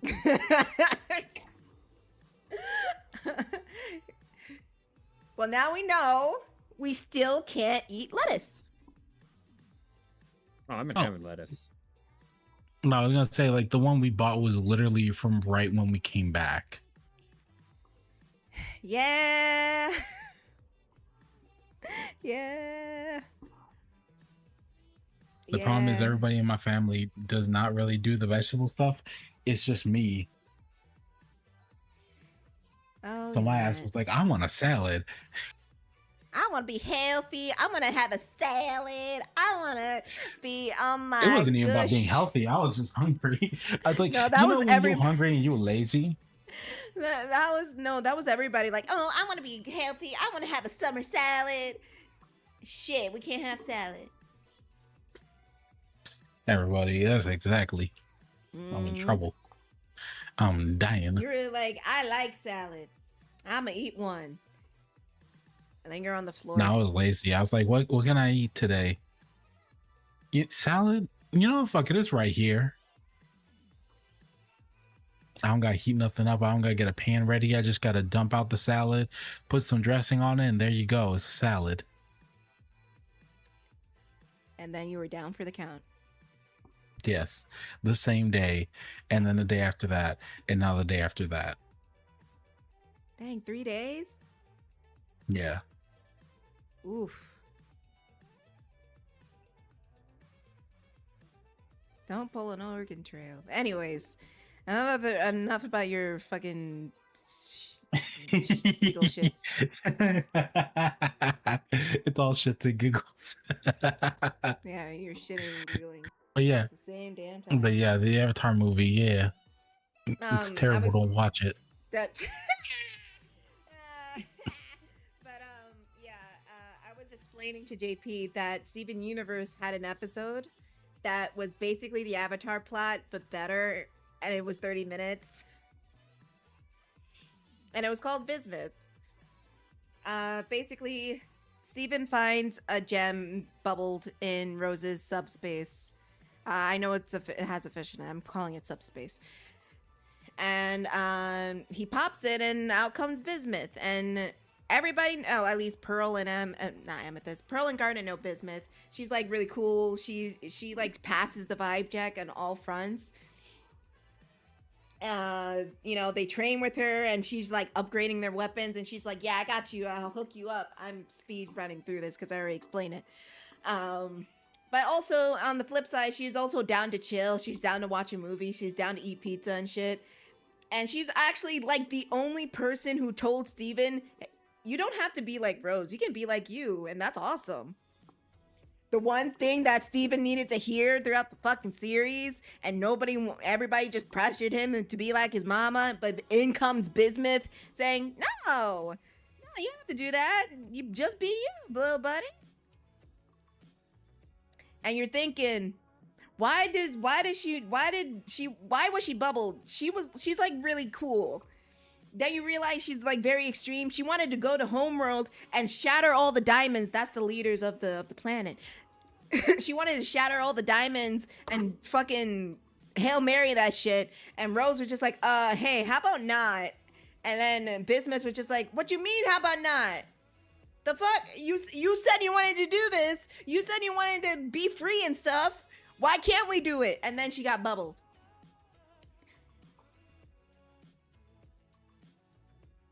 Anyways, sorry. JP's gonna return shortly. And then the inevitable happens. She gets bubbled again, but this time, Steven tells the others what exactly happened, and they're sad, but they understand why Bismuth was bubbled. I don't want to hear shit about runtime. If Steven Universe can do that in fucking 30 minutes, make us care about a character and make us feel bad about the fucking turn, I don't want to hear shit. It was written badly. I don't care what any of y'all said. It was written badly. It was voice acted badly. Except Dave Just Bautista. admit it. Yeah, well, Dave Bautista's Dave Bautista. Yeah, of course. Except Dave Bautista. Why didn't you get Johnny Young Bosch? I'm mad.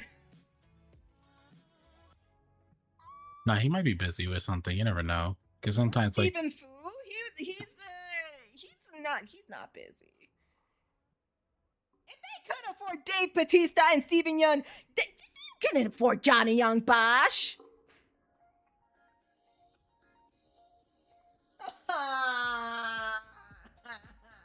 I'm mad. I'm mad because Johnny Young Bosch would have been great. The fact that they needed a name recognition, a recognizable name for this shit. well, he's actually in the middle working on 2 different projects right now. So, I mean, it is possible that he's not available. Right now or back in 2021? In 2021, let's see, what was he working on in 2021? He is right now. Right now, I can understand, like, because I know Stephen Yeun was like doing Invincible around that time. So during 2021, he has several projects. Oh my god. Dang. So just to read them off here: The Idhun Chronicles, Sailor Moon Eternal, High Rise Invasion, Horimiya, Yasuke, The Journey, Godzilla Singular Point, Full Dive, Neo, The World Ends With You, which is a video game, Demon Slayer, another video game for Demon Slayer, Seven Nights 2, another video game, actual Demon Slayer, the Danganronpa that came out in 2021, Danganronpa S, Blue Period, Star Wars The Old Republic. They did like a re-release of the game and he's in it. A lot. A lot. Releases. If we want to go over like the last 2 years, I mean, he's got specifically 20 projects here now. If we're counting 2018, 2019. Look. All I'm saying, he would have been great. Oh, I know, I get you. It's one of those times where like I could genuinely believe that Johnny Young Bosch was busy during that time because motherfucker is just everywhere, bro. He is just working. If not Johnny Young Bosch, then Stephen Fu. He was Iron Fist in Marvel Rivals. Not the fucking K-pop star. You know, I'm so fucking mad. There was literally anyone else. You could have gotten the guy who fucking voiced Porky Pig and Daffy Duck.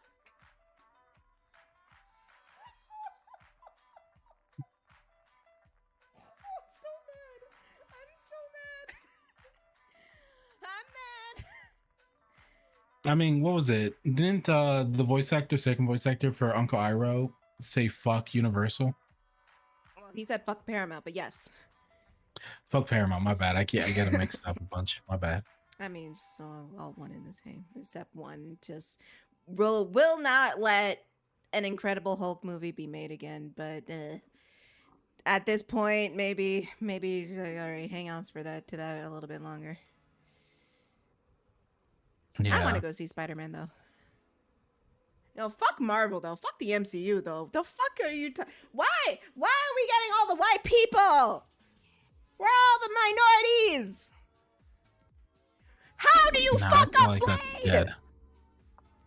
How do you fuck up Blade? This is what I wanted to talk about on Monday before we got distracted by the D&D shit.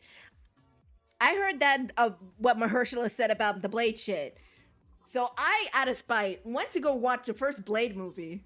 And I'm just here like, how the fuck do you not know how to do this? How do you not know how to do this? This guy, all you gotta do is make him aura farm and one-liners. You did that for all the fucking white heroes. Why? What the fuck is the problem with Blade?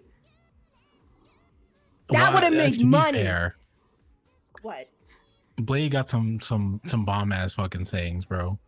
Like bro could say anything and it's cool. Like literally, first movie he said some motherfuckers always trying to skate uphill. Like what? That's not even a fire line, but he make it a fire line. Yeah. But I'm mad. Oh man. Actually, who made the first one? I'm trying to remember what studio to handle that. I don't remember. I think it was Universal, but I don't remember. Maybe it was Fox. Maybe. Hold on. Blade, 1998. It was New Line Cinema, or at least Yeah, I had a feeling it was New Line because like New Line during that time was doing a lot of movies like this. Because during this time they also did like Rush Hour. Mm-hmm. They did God, I'm trying to remember the other ones because they've done like a whole bunch of different things. But like they were the company for this kind of stuff. Yeah, it's on. It's me. But fuck, It'd be, dude. It's so stupid. Oh, somebody's calling me. 1 second. No worries. And you got Mahershala Ali. Oh my god. The fumble. That's just a big ass fumble.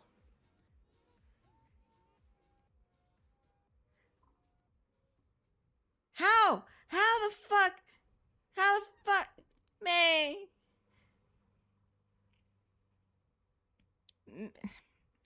Ooh.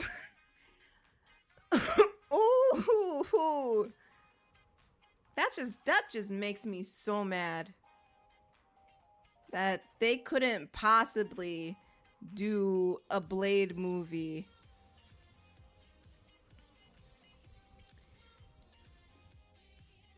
And then Kevin Feige had asses over there like, oh, I regret not being able to do Blade. That's your fault.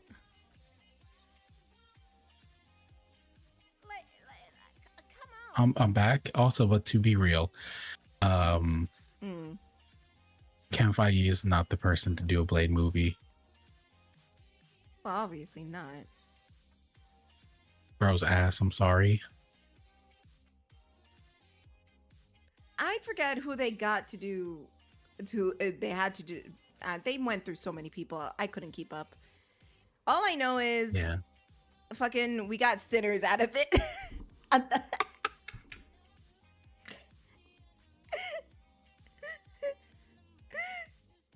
Oh yeah, and wow. So New Line Cinema was the people who did The Mask. They did freaking, what was it? The TMNT movies, apparently.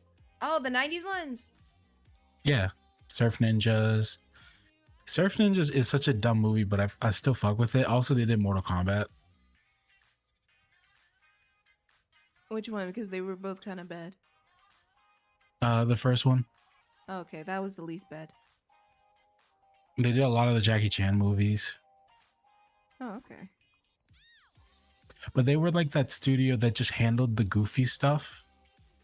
But it was okay. Like they did Blade, then Rush Hour, then American History X. They also did like Austin Powers. But they were that studio, right? Like it wasn't like movies. Oh, they did Friday. Goddamn, I forgot they did Friday. Damn, they did. Yeah. Dang, that was a good movie. Oh, they did Final Destination too.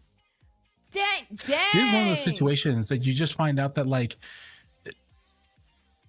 even though they're not around anymore in the same way that they were back in the day, it kind of goes to show you, wow, they were the ones who did Lord of the Rings. Really? I thought This it is was one of those Universal. situations. Yeah, no, apparently they were the ones who did it. Yeah, they merged with Time Warner. This is one of the situations where it's like they did so many cool movies because they weren't afraid to do goofy shit. A lot of their movies are just goofy shit, but like I fuck with that because sometimes you need that. We definitely need that now. Yeah. Because Blade is cool, but at the same time, he got goofy lines, he got goofy delivery, but it's so much fun that you're like, bro, nah, Blade's cool. Fuck that. That shit's great. Mm-hmm. The fact they got Mahershala too. The disrespect. Oh my god, I was so excited when Mahershala was announced as Blade. They fucked up, bro. But They that's just one of the fucked up. situations where it's like, I mean, it's just like the nature of like movie making is that sometimes when like studios and like production studios like that like go under, you lose a lot of talent that like know exactly what they're doing and have the ability to do it. Because like, yeah, they can go and work for other companies. Like it was absorbed into Time Warner. The problem is that now they're a part of Time Warner. There's not a real good way for them to be like, yeah, let me just do this one thing. Because unfortunately now everybody's like, well, I don't know you. You were big in your own company, but not in mine. Why the fuck should I listen to you? Mm-hmm. And then all that power, all that freedom you had to do goofy shit is no longer available because the higher ups are now like, well, I don't know you like that. Yeah, the most we get is like, what's the company name? A24. I think that's the name. That's the closest I believe we have now. But even they're getting more mainstream, and I feel like they might fall into the franchise pipeline.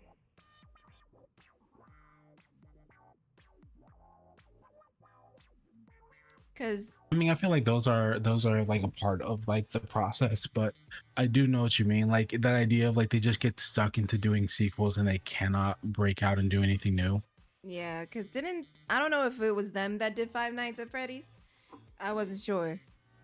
I know it was like, fuck, hold on. I can't believe I'm Googling this. Why won't chat tell me so I don't have to I'll do it. Thank you. Take the bullet for me. I don't want that in my search history. Because my dumbass is going to forget to take it off.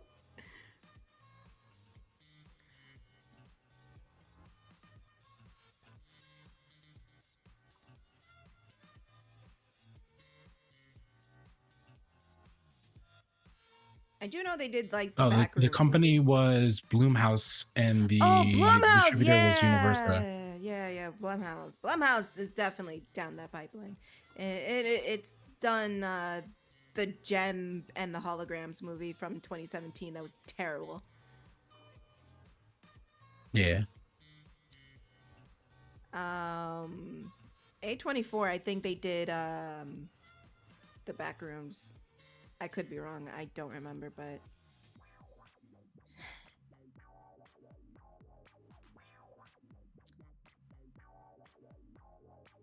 All right, let's see what A24 has worked on. Yeah, Backrooms, Death of Robin Hood, The Invite, The Drama, Undertone, Mother Mary, How to Make a Killing, The Moment, and Pylon. Let's see, what else have you done? Marty Supreme, Eternity, If I Had Legs I'd Kick You, The Smashing Machine, Nasal. I heard Marty Supreme and my eyes rolled so hard. Yeah. Eddington, Sorry Baby, Materialist, Bring Her Back, Friendship, The Legend of Ochi. I don't even know what that is. Warfare, don't know what that is. I'm not gonna lie, a lot of these I don't know what they are. Death of a Unicorn, Opus, I'm Becoming a Guinea Fowl.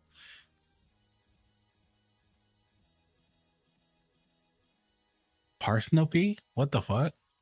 Baby Girl, The Brutalist. Oh, The Brutalist Y2K. Yeah. Queer, Heretic, We Live in Time, A Different Man, The Front Room, Sing Sing, Maxine, Janet Planet, Tuesday, I Saw the TV Glow, Civil War. I forgot about Maxine. Did they also do Pearl? I haven't run into it yet, but like maybe. It was like, because they had like a trilogy of horror movies, like Pearl, XXX, and Maxine, but I don't know if that was still them. Yeah. Maxine was one with 3 X's. Okay, yeah. I forgot what was the third one though. The one like yeah. And there's one here that's named Priscilla or some shit. And then Dick's the musical.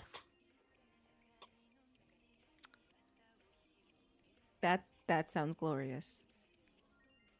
About penis. Oh yeah, they did do Pearl. Okay. So I know they But yeah, do a so- lot of like horror. Yeah, it's a lot of horror. It's a lot of indie projects. I will say this: every picture they took was really, really not helping the we're indie and we don't know how to do good production value. Wait, which one? Like all the screenshots they took. Yeah. Like they are the worst screenshots because like for Pearl, they have her mid motion with the fucking like shovel. And it's like, guys, that does not look good. You could have taken a better promotional picture. Yeah. That's not a knock against the movies themselves. I'm just saying that like they are really selling the we haven't thought this shit through because our website's just a list. It's not even like the pictures themselves until you click them. Dang. I just know like David Corn's sweat was in Pearl. They didn't know. But yeah, I was just looking at that. So like, yeah, they got people. It's a thing. They are an established company. Yeah. But I feel like it's just gonna be one of those things where they're gonna go into the mainstream and Right, where it's like a matter of time before they find like that one hit that like pushes them into the mainstream because it feels like they are trying for that. yeah. Wait, who made Obsession? Because I feel like they might do like Obsession 2 or some shit. I do not remember. Let me look. Bear was the villain. I don't care what anybody says. And I'm not saying that Obsession's a bad movie. It's actually cool. The Gen It Z is not a humor- romance movie. Shut the fuck up, Excuse IMDb. the fuck out of me? That is a horror movie. Who said? They say it's a romance? Uh-oh. They say it's a romance and horror movie. Hey, I didn't know being held against your will was romantic. Shut up. I didn't know being held against your will by some dumbass who was too much of a pussy to fucking say to the girl, hey, I like you. Do you like me? Because he's so afraid of getting rejected. I didn't know that was romantic. Hey. That's like that one YouTube reviewer that defended the dude the entire movie, saying like, oh, he didn't know when he knew when they were at dinner, and then she started screaming like a banshee. And then they porked right after. He knew then. Hey, give me a fucking break.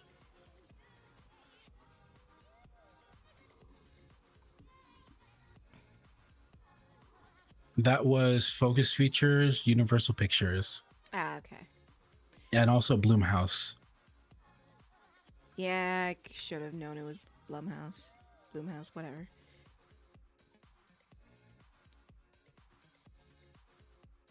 I think that's their hit. That's their hit that they're going to fucking. Well, Blumhouse has definitely already had a few hits, a few like financial successes. Yeah, but not as big as this one, where it's like a cultural sensation litmus test.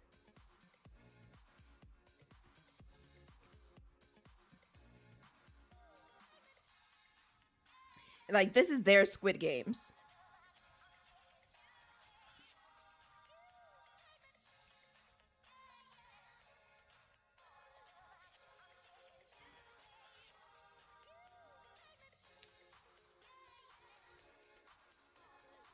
Also, fucking don't watch Squid Games.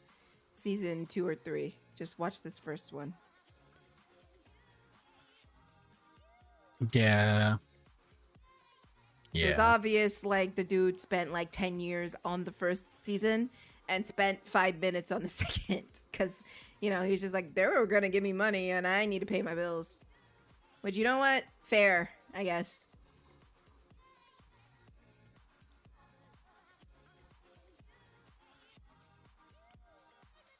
Yeah, it's one of those things, right? Where it's like, the unfortunate thing is that when you're making something for a one-time go, it's great, right? But I can guarantee you he had to like redo the second season if he did, because it feels like he had a plan for a second season.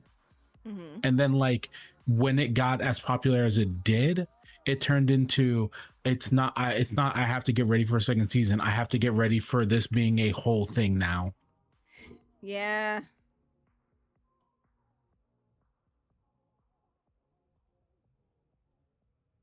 Yeah. Ow, my fucking wrist. Which is a shame.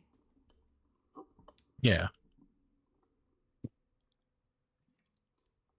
Because I felt. When did the second season come out? Like 2024? Yeah, somewhere around there. Yeah, I feel like maybe 2025. I don't remember. Definitely more time should have been spent on it. It did feel rushed.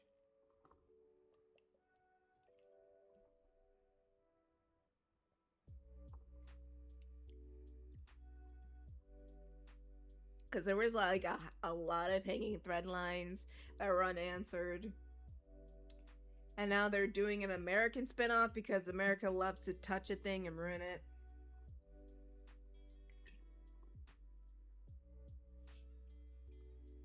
I mean, what? That's not what I said. Well, it's not that America likes to ruin it. I feel like that is just a situation of like they are trying to essentially not sell out, but like, you know. Yeah. It's just one of the, yeah, honestly, it's one of the death of the author type of situations. I don't even know if it's the death of the author. It feels like it's more of a I want to milk this for it's like this has become a cash cow for them. And so any way that they can keep it going, they're going to, right? Because the idea that like the whole idea of the games has now just been, oh hey, you're playing children's games, but like you die if you fail. It's like such a good horror movie like premise that they're like forgetting all this stuff on the commentary of capitalism and the nature of rich people and how they treat those of lower class. That's why the fucking Mr. Beast Squid Games was fuck you, fuck you, fuck you, fuck you, fuck you, fuck you. But yeah, I get what you mean. Like, it's like they saw, oh, well, fucking, they're just playing kiddie games and they're dying. It's oh, I could do that, but except without the dying part. And they're ignoring the whole like you said, the whole commentary about how poor people are essentially horses for rich people, and rich people will just fucking make all this elaborate shit just to watch poor people fight over a piece of bread. Yeah. And if one of them fucking wins the piece of bread, they'll just step on it because they can.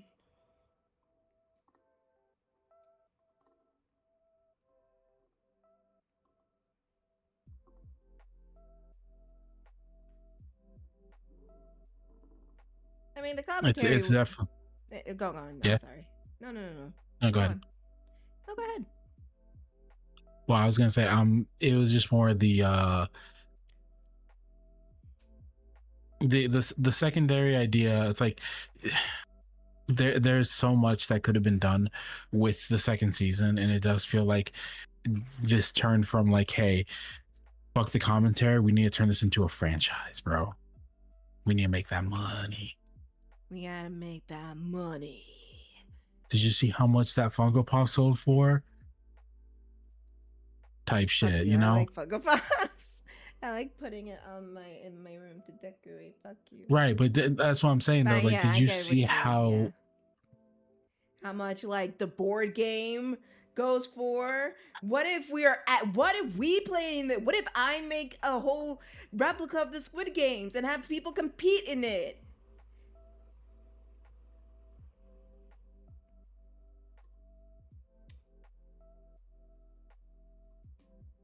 And it's just essentially like, okay, you're just proving them right. But then again, fucking, it's not like they care about the commentary. They care about the dollar signs. Yeah. Like you could say, hey, this is actually like, you're actually doing the thing they're commentating on, and they're like, yup, and I'm gonna make $1 million. You're gonna watch it anyways because you're gonna see how bad this can get, because you know I'm not going to test any of this and put people in danger. And you know why? Because you find that entertaining and you'll give me hundreds of millions of views. And that will embolden me to do it again. Ah, my eyes twitching. Not because of this conversation, it's just maybe dehydrated.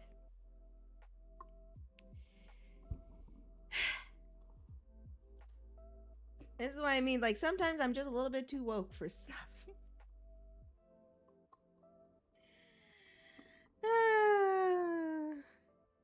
I'm not gonna lie. I have the other issue where I'm like in the middle. Oh yeah. Yeah. Just because like so you know how like recently Halo Campaign Evolved came out. Mm-hmm. So we were talking with a friend of mine about the changes made. Now, my friend was complaining about the DEI stuff, which, you know, I was just kind of like, I don't really care either way. But what I did care about was that like they added on like a new campaign, and they were like focusing on this quote unquote hardcore ODST lady who, like, okay, you know what, no problems for like adding her in, but like the whole thing about it was that like we need to talk shit about Master Chief, and I'm like, what does that serve for you? Because isn't that the player character insert? Are you just bad mouthing the player for wanting to kill the aliens, or for being the best at killing the aliens? Are we? And then like, Go on. and then I was kind of like, well, the thing was about it too is they were like trying to put her out as this badass, and I was just kind of like, cool, and you added all these extra missions to do it, but like, what is it for though? Like, why is she there when Foehammer is already there? Now, okay, I guess I should explain this, because have you played the original Halo? I did, but I barely remember it. I'm gonna be so fucking true. Okay, so in the game, when you end up on the Halo itself, you end up with a bit of a ragtag group of surviving Marines, right? Mm-hmm. Now, in the game, they don't really pay too much attention to those Marines that you're with, right, from the USC. But you do have them, right? And there is your scrappy pilot, who is a female, Foehammer, who is great. Like, genuinely, she's a great pilot, and she's in the game up to a certain point. She even flies a Covenant ship for you, which is badass. Okay. Right. So this character is tough, has the right energy, feels like that. Like it feels like the Scooby-Doo gang, right? Like you feel like you have a gang of people with you, Right. and you're slowly building up more as you rescue more people, right? Right. And in the remake, they take all of that away to add in this this feisty ODST lady who's just bad mouthing the player, being like, I don't care about no propaganda. You need to impress me. And I'm just kind of like, why are you bringing the bad energy? I don't understand about some writers who write, I use these in quotations, strong female characters. Here's the funny thing about this: the crew for Halo Campaign Evolved is almost entirely all female. I know. I had a feeling because I hate to say it, ladies. No, I don't. There's a semblance of insecurity of it where they have to. I'm not gonna act like fucking they have to appease to like these like fucking dudes, right? But there's a sense of insecurity in it where they feel like they have to downplay the other characters so they're to prop up their the strong female character, when that's so fucking unnecessary. You don't have to do that. If you want to write a female character who is strong and independent and as a fucking badass, just write the fucking badass. You don't have to fucking bring down other characters to do that, or insult your fucking fan base to do that. That's just bad writing on your part. Right. It's like it's that thing that that they did to Ironheart, where Ironheart really doesn't talk all that much shit about Tony, but like they sure made sure to highlight that one time that she did for all the trailers, so that everybody would be pissed off. They did her so fucking dirty. Literally, it was just she just said Tony Stark wouldn't be who he is without the millions. But that's the only thing she said. When someone was trying to bait her into talking shit about Tony Stark, she said, "Look, I'm not going to spill ill on the dead, but Tony is on his own level, and I give Matt respect for that." She respects him. She's speaking in frustration. She's just like, I have to do these things, and Tony Stark has billions. Right. That's all. But yet the fucking people at Disney were like, yes, let's take that line and show she's not like Tony Stark. She's a different person. Bitch. Right. And the issue with all of that is that, like, and I mean, granted, it doesn't help that like the cutscenes are made in like India, so and usually that's not a big problem. I don't really care about outsourcing and stuff like that. But you ever have a situation where you see cutscenes and like you can tell where they're made because like they share certain, how to say this, they have like Bollywood production values. Yeah. And like, I'm not hating on the Bollywood scene, but it does feel rather jarring for a game that, like, you know, has been remade twice. The first remake was terrible. This remake is honestly worse than the one before, which is crazy.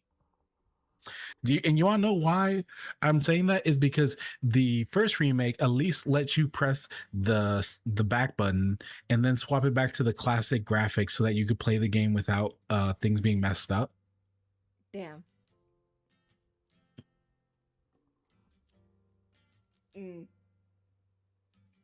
But it's bad. It's unfortunate. Like, it's one of the situations where you look at it and you're just kind of like, why? Because so they add in this female character and they make her this strong quote unquote person, right? And even like when she gets complimented by Master Chief, she still has to throw in an insult his way.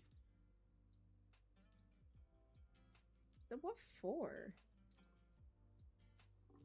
I don't know. And at the end of it, at the end of like this extra 3 missions they added on just for her sake, they end up killing her off anyway.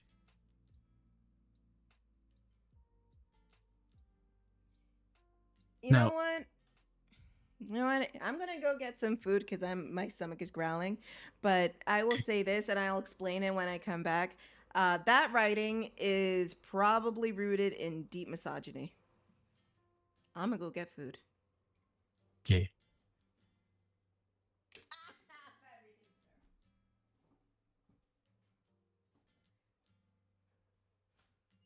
Hello, Nat. Yes. I am Net. Net is here. Hello. Hello.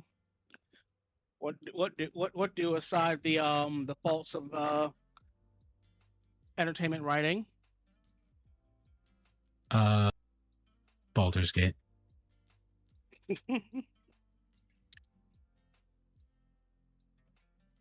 Just Baldur's Gate.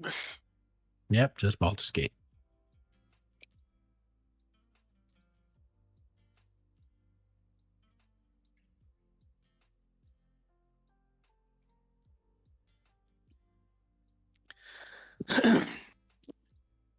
So yeah, Nat, buddy, pal. Sorry, 1 second. I'm letting Marvin, my older brother, know that, like, hey, don't schedule any D&D stuff on Saturday because our mom's birthday is coming up. I would think that he would actually know something that important. With how much he works, I don't blame him if he forgets something. 1 second, I might disconnect.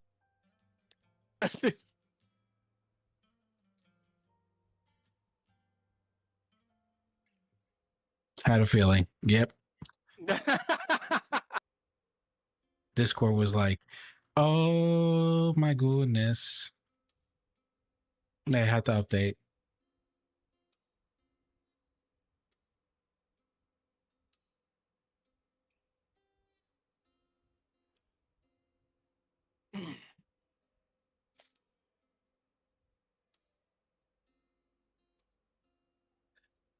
Okay. Well, that's beside the point. I was gonna say, just got through with an interview today for a job. So there's that. Nice.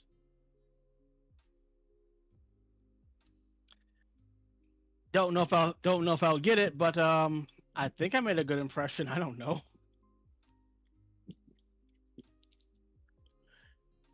It was with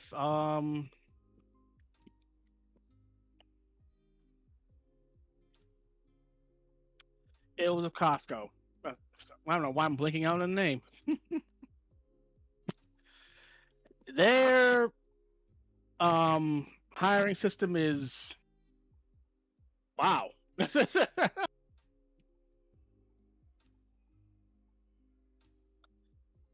They don't skimp out on detail. They don't F around.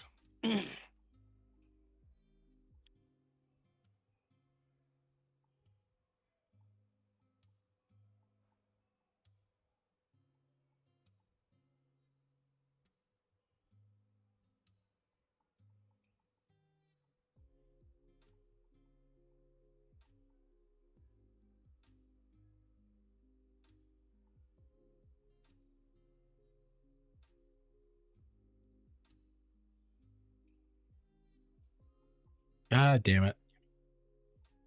What'd you do this time? I fucked up on something.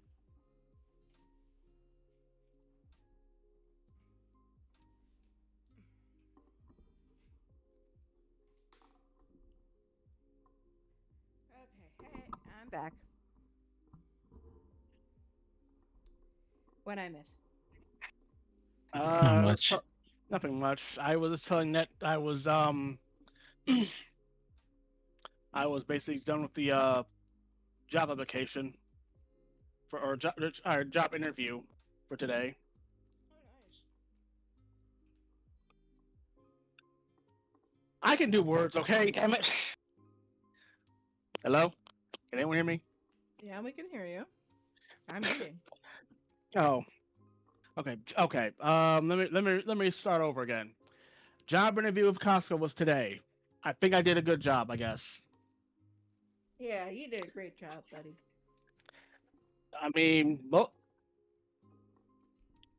Costco usually has a 3 point interview session when they hire people.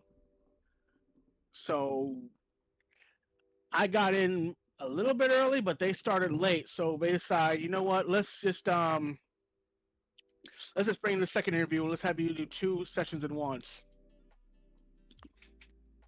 Yeah. So yeah, apparently apparently one of the managers liked my fit. So I guess basically I might get a third interview. Maybe, I don't know. It's so crazy to me. You have to do multiple interviews for a retail job. And for part time too. Uh,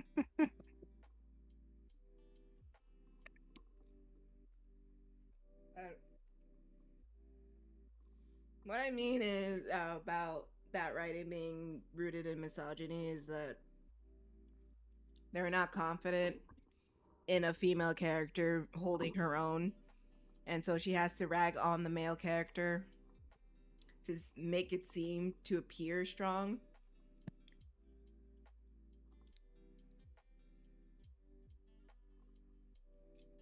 Yeah, I could see that.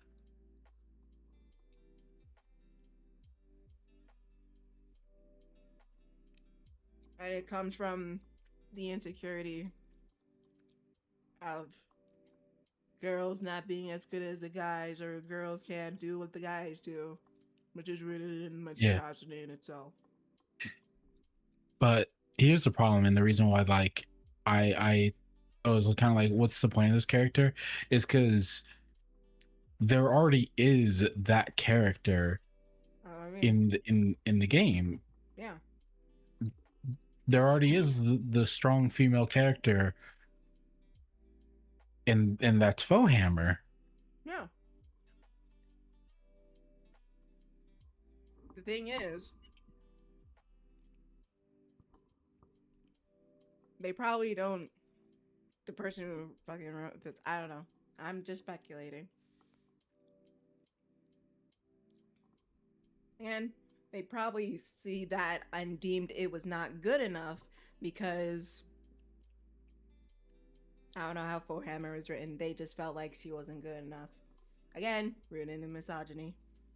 Deeming one woman is not good enough for acting a certain way, so they have another woman acting a certain way to be so they can assert some kind of dominance over male characters because they are women and they hear them more.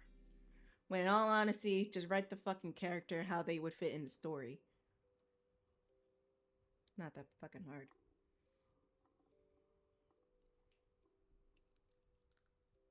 Like it's obvious that the insecurity you have when writing this character and the audience you have, so you want to make them feel stupid for making because they made you feel stupid for liking the game.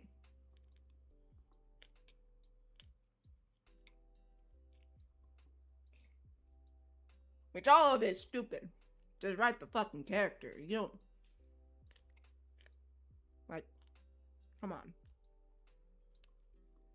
See, my problem in this is that, like, having played through the game and like having seen both Hammer and this character, it feels like a dichotomy of one written right, the other one written wrong. It is.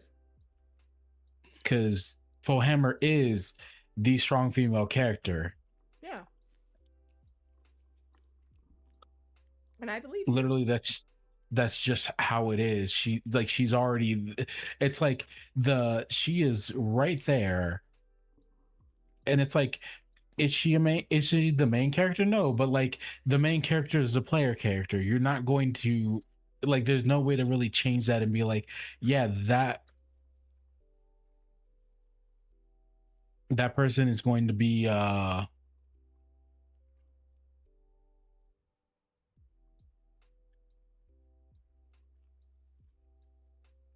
to say this. It feels silly because, like, okay, you wanted to have a strong female character in the game, right? she's already there. Mm-hmm. She already has a lot of her moments. She even has the same heroic sacrifice moment, right? Mm-hmm. And she is still in the game. Yeah.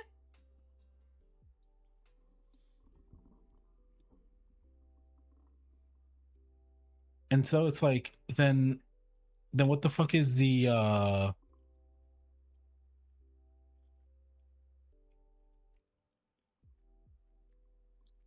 then it turns into like, okay, then what is your, why is the new one there?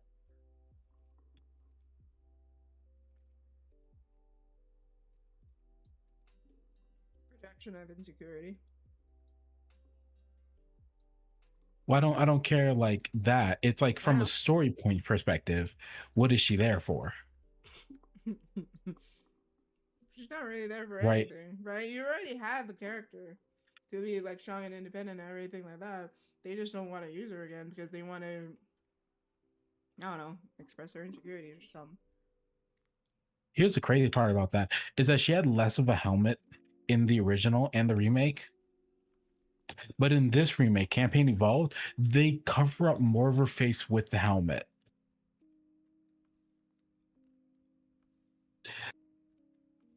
And I'm talking about Fohammer here. So the strong character who had like a face, who had like an actual like personality, is like, yeah, okay, maybe her face isn't as good like because of graphics and stuff like that, but like, okay, why cover up more of her face? Why make her more of a non-person? Please, Matt. She has to cover her shame. We have so many characters that are sexy and shit, so why can't she cover her face like Master Chief? She needs to dress conservatively. Come on. She's not Bayonetta.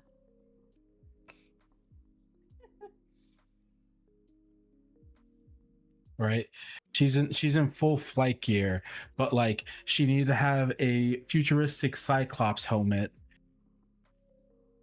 on her face now because she needs to look, I mean, granted, she wasn't exactly attractive in the first game, right? She just looked like a military person. I would imagine so, because it's a military game. And then like there's the fact that like even with what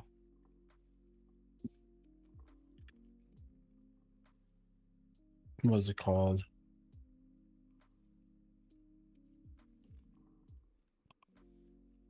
Let me take a look.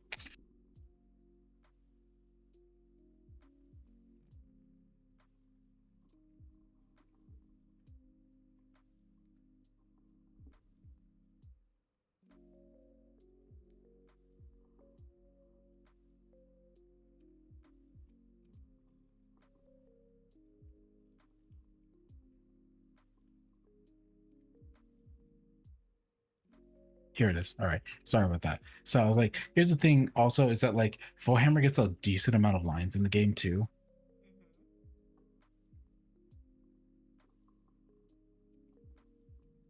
And it seems a little weird to suddenly go it feels like off to go and change all this stuff.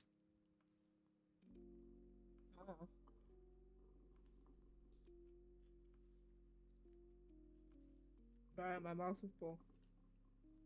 You're fine. You're fine. It's just one of those things where like my friend was like was blaming all this on the DEI stuff, and I'm kind of like, no, let's not, because I don't want to be like, I don't want to say it's that because it doesn't make sense for it to be that. But the thing that I was like is that like, can we call bad writing without it having to be because of DEI? Yeah, we can. It's bad writing.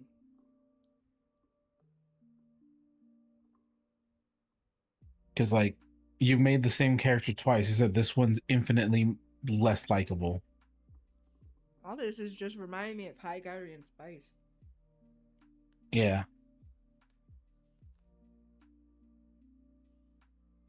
What the fuck? You What? guys see the controversy on Twitter this past week involving a Brazilian VTuber and her sheep-based VTuber.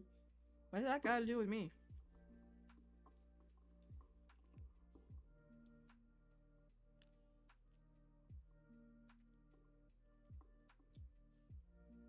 I was gonna say, huh? Nah, I don't fucking know. What does that got to do with me? Yeah, I don't even. I don't know. Yeah, No we don't- idea. No idea. I don't know. I don't Yeah, know that when- person. I'm not in Brazil. Yeah. I'm sorry. We're not Someone was talking mad shit that I always say, okay, bring him over here. We can talk shit.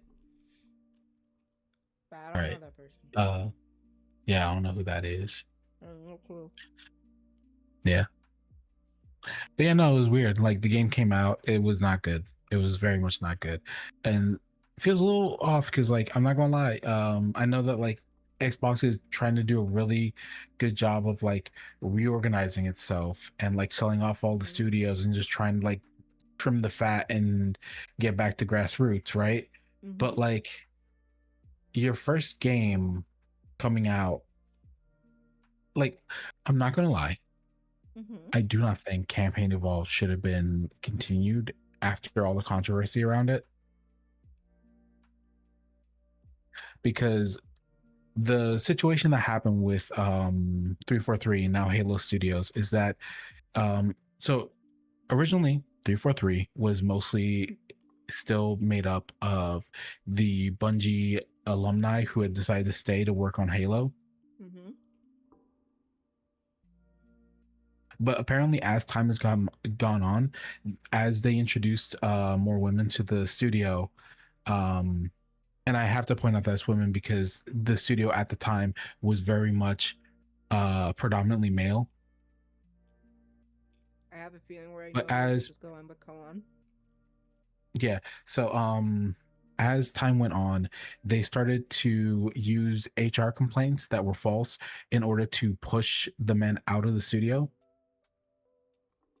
And and this is stuff that is proven.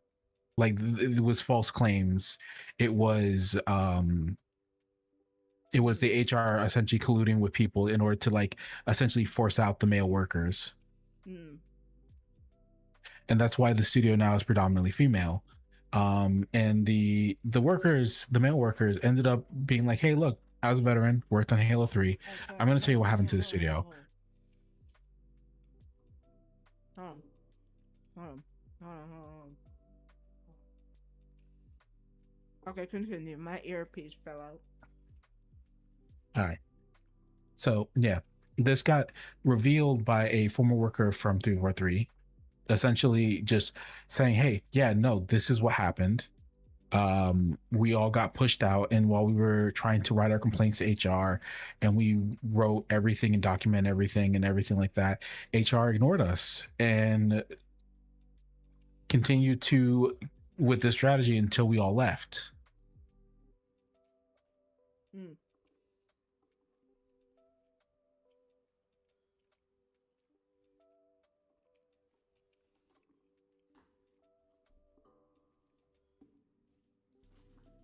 So they pushed everybody out.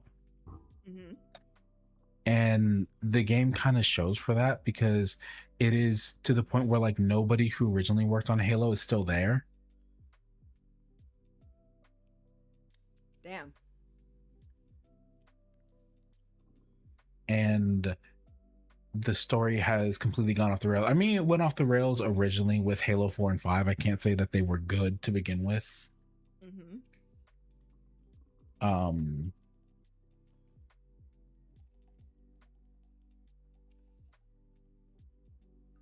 But like it's a little bit rough to see that like, hey, you have all this controversy come up over the company, right? You have this studio within your company that has a really bad track record of all this stuff and like is being taken to court for this shit, and you still went ahead and released the game as it was. No multiplayer, no, and like the co-op wasn't exactly good either because the game wasn't adjusted for co-op, and Halo was originally made to be single player, the first Halo, because like the corridors and stuff aren't the size where you can have more than one person in there.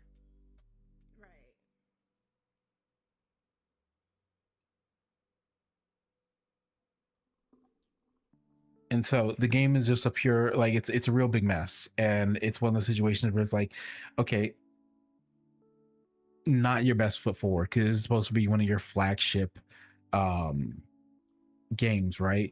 And it's so bad that on PlayStation you have 0.1% of sales, 0.1% of users. Damn. The game sold like ass. Dang. Which, fair. It was a bad game. But it's like, okay, what you're doing is that you're not giving yourself a whole lot of room, because, like, okay, a lot of people don't like the Indian lady who is currently in charge of Xbox right now. She's trying her best, right? But like when you outsource the cutscenes to like an Indian studio for the first time, people can kind of see the agenda. Yeah.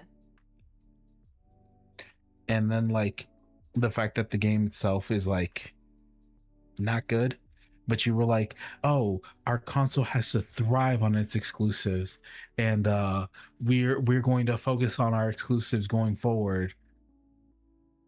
And that was you focusing on your exclusives, because that's what you got to assume, right? Because after all that press talk, the game comes out in that state, and you're kind of looking at that like you would have been better off just not releasing that, genuinely. Because it doesn't help that the game is an asset flip. Yeah, it's also an asset flip of like Halo Infinite,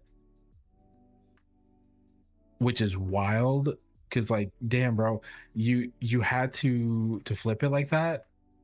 You like you all that time that you spent working on this game, and it's just an asset flip of the Halo Infinite assets. Right. On the Unreal 6 engine, right? So the game runs like ass to begin with.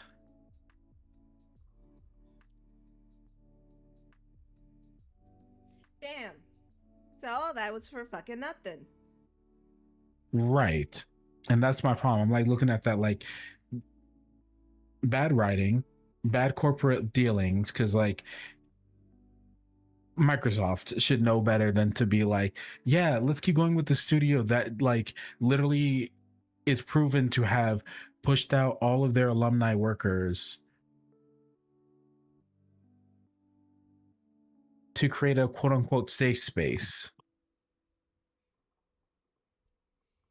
My safe space, my safe space. Which feels like really, really weird, because like, hey, if it's already been proven that those people aren't doing anything, why is them being there not a safe space? They're old men who already have it proven that they didn't do anything. It just happens to be. Go on. Sorry. Just being silly. It's just like, okay, so if they haven't done anything, and that's proven, right? They've proven that they haven't done anything. Mm-hmm. Why is the old men being there the problem?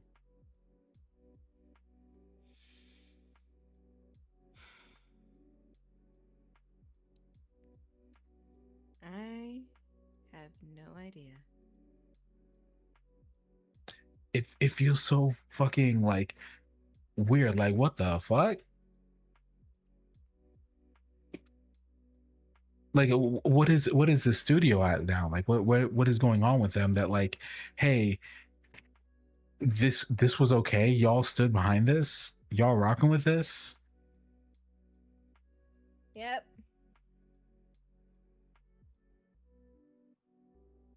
Because like, here's the other thing that bothers me. Do you know, it's that like, okay, so the first iteration of like Bungie was predominantly men, right? But men of different colors, right? Do you want to know what it is now? What is it? White women. Just white women. I fucking knew it. I didn't want to ask. I didn't want to say anything. There's not a shred of color in there. I knew in my head, it's like, oh, this is all fucking white women. Don't assume. Just don't say anything. Just let them talk.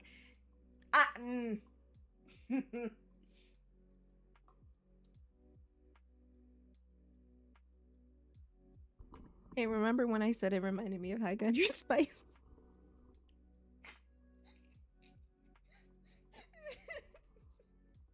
Yeah. The writing room of High Country Spice. A person responded. Hold on. In short, a VTuber was using a character model with dark skin, justifying it, saying it was based on a sheep, even though the streamer herself is white. A heated argument broke out whether or not this constituted racism. If they're not saying slurs, it doesn't really matter. I'm just gonna come out and say it. I don't know. I'm not saying that it can't be racism, right? Because it definitely could be. If you're like tap dancing and singing "Mammy" and you're doing blackface, okay, that's one thing, right? But like, I'm gonna say I'm looking at it from the perspective of like, you know, when voice actors voice black characters, but they themselves are not black. Yeah. I'm kind of looking at it like that. As long as they are not doing something that is disrespectful and they are simply playing a role, then that's okay. If they are not playing a role and they are being specifically like very much in and of themselves being disrespectful, then that might be a problem. That would be like a bigger issue, and that would be like what type of person is this, right? Yeah. The thing is, they gotta choose the type of model they want to work with. You know? True. I'm just saying that I don't know because I don't know the whole situation, but I'm of the camp of I get the voice actor argument, I get it. But then again, this is a sole person who's voluntarily using a model that they don't have to use.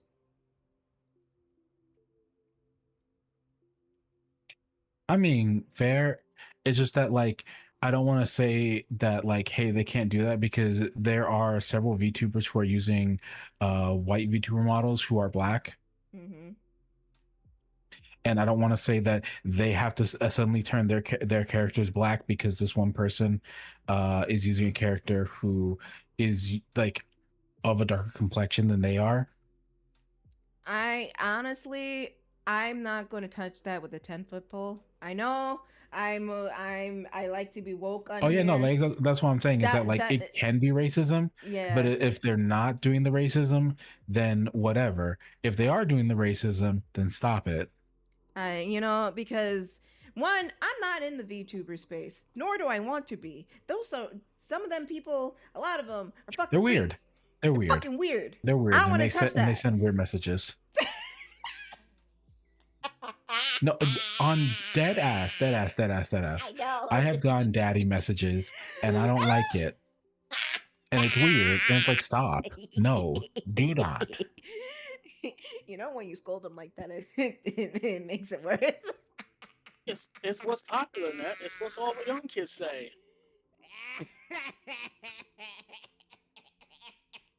Especially what that one girl told you. Damn. Yeah. No, yeah.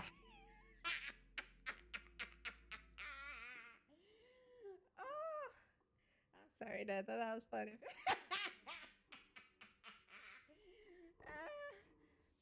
I love to hear your thoughts because Black culture here quite different from yours.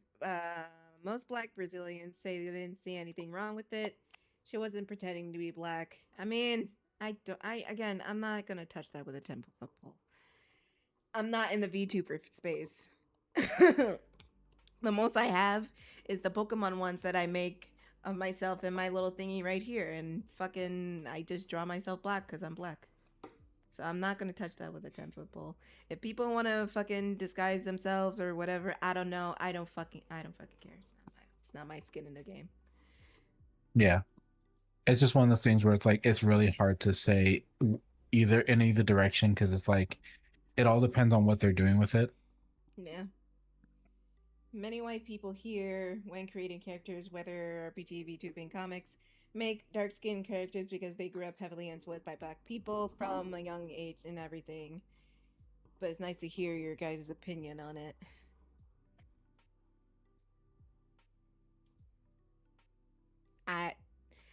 Again, I have no opinion because I'm not in the VTubing space. Literally, the only VTubing I don't do VTubing because it's too much work. Yeah. Plus, like we said before, fuckers are weird. They're fucking weird. I already got fucking weirdo Sonic people in my DM saying, "Oh my god, I love your voice." Right. It's like, bro, shut up. I don't need to hear that you like my voice. Not in my DMs. Not in my DMs.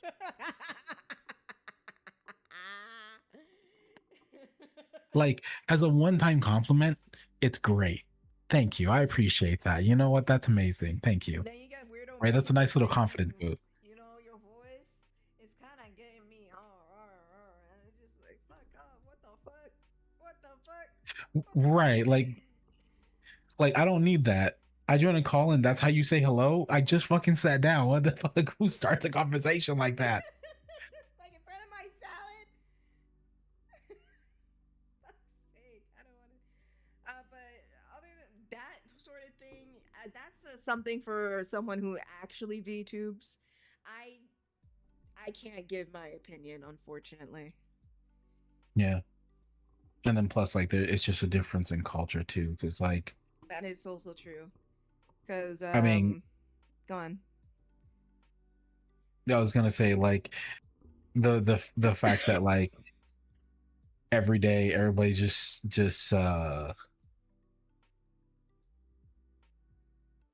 when you're called something in a place and like there's no like I can't tell if there's hate to it, I can't tell if it's like anything else, that's just how they call me, and I can't like there's nothing else to really say or do about it. It's just that's how they are.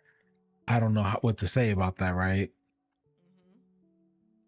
Because I can't say nothing about it because in English it's a bad word, but that's just what I'm called over there every day.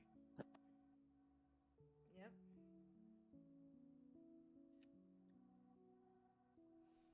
It's like in Haiti, if someone calls you a kokobe, it's essentially they're calling you the R word. But Yeah. it's common over there if you're acting a fool. Yeah. But over here, I can't say that's a the big thing they no-no. call me because the translation's bad. Well, yeah, it's like, you know. And I don't want to start with people saying that around me because I'm just like, you know that thing where like you teach people another way to say something and they start using it? Yeah, yes. Like that one yes. dude who kept saying something that starts with a J, even after learning what it was. And he said it over and over again, and some trash pandas encouraged him to do it. Yeah. But yeah.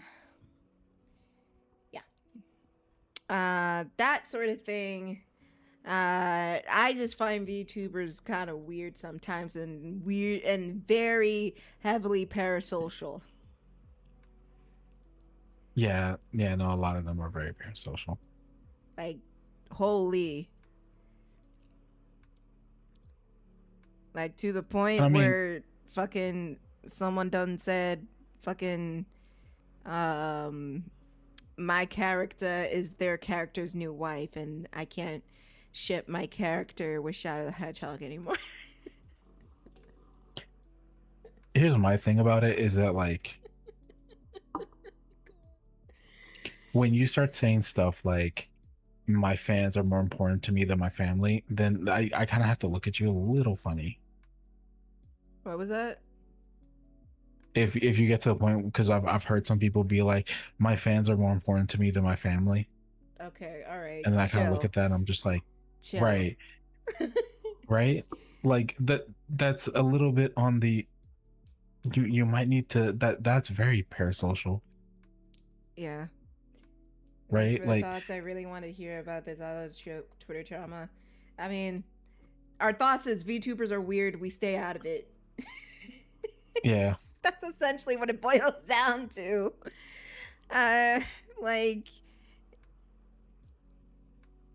I'm not. I have no skin in that game. If it's like fucking the casting of the Avatar movie, I'll fucking talk about that all fucking day. It fucking sucks. It's bad. Yeah. Who the I mean, fuck it's not cares really about much to talk about Avatar? when it comes to the VTuber space either, though, because like, what's it called? There's so many of them nowadays. I don't, dude. They're like, and they're always like coming out with like dramatic news, like, "Oh my God, did you hear they insulted this one VTuber waifu and asked her a question, and she said, 'Oh, I don't know. We have to riot.'" Right. It's like weird. I mean, granted, it always depends because there's a lot of VTubers who I'm not gonna lie, a lot of them I want to just tell them, hey, can I be real with y'all? The internet is not your therapy session. Mm-hmm. Where like you just want to be able to say that to them and be like, hey, yeah, the internet is genuinely not your therapy session. Do you have the what is that, you know, type stuff. Oh boy, you see, but then they start crying because I made someone cry when I said that, and you were there. Yeah, I was. Oh, girl was like, I don't know. I'm like so under pressure. It's out of control. I don't know what that does. I said, I don't know. Fucking say no. The fuck? I mean, I do. do remember that was like that was very much funny, but I'm sorry. also welcome back, JP. Welcome back. Hello. Welcome back, JP. But yeah, no, VTubers be it's a weird space nowadays because there's so many of them, and like it is slowly turning towards that, like, how to say this in a normal way. I need to defend my beautiful Aqua Queen. I need to donate to her. I'm just being an asshole. Like right it is now. starting to it is starting to border on like that sort of 18+ behavior. Yes. Yes. Yes. I mean, it's not dude. It's not bordering. It's gone. I mean, there. that's really how it started out, didn't it? It started out that way, and then they teased, and then pop a titty. Here's the titty. There it is, full titty. Well, because like the first one that gained a lot of popularity was that one girl with the purple hair. I can't fucking remember her name. I don't fucking know. I don't know VTubers. And like she started out on like on a campsite.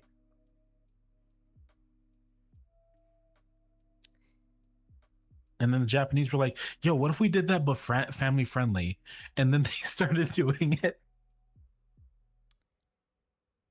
And then it's just kind of come all the way back around. Damn. Damn. Damn. Damn. Damn. Damn. Right? Damn. Damn. Dab. Damn. Damn, Daniel, back at it again with them white vans. That's 10 years old. It's No way more way. than That's 10 years 10 old years now. old. No. It's way more. It's 11, I think.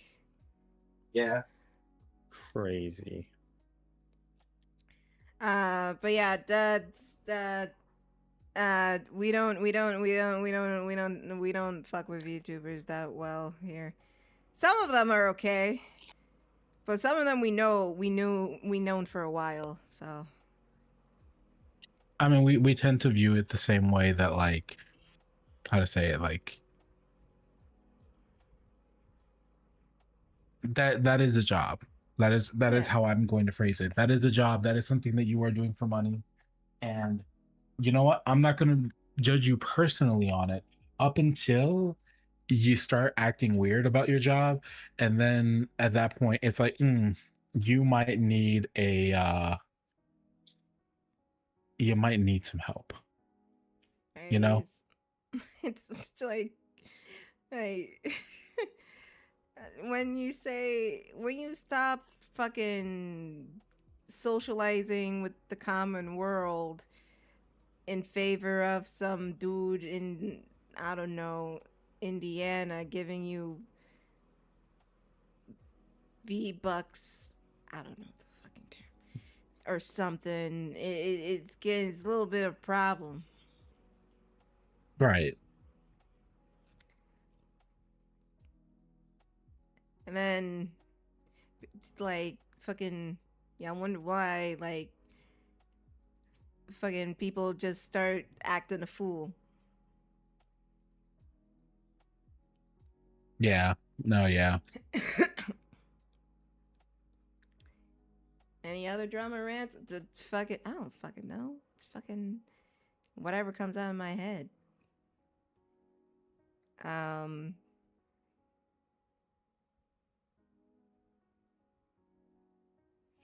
Johnny Young Boss should have played older Aang. Thank you for coming to my TED Talk. I'm not gonna let that go. I'm not gonna let that go. I'm not. How? He's fucking Ichigo in Bleach. He's a recognizable name, and you got some fucking K-pop star. Are you fucking kidding me? I'm still confused about the K-pop star being there. You are? What's wrong with that? Y'all could have gotten anybody else. Shit.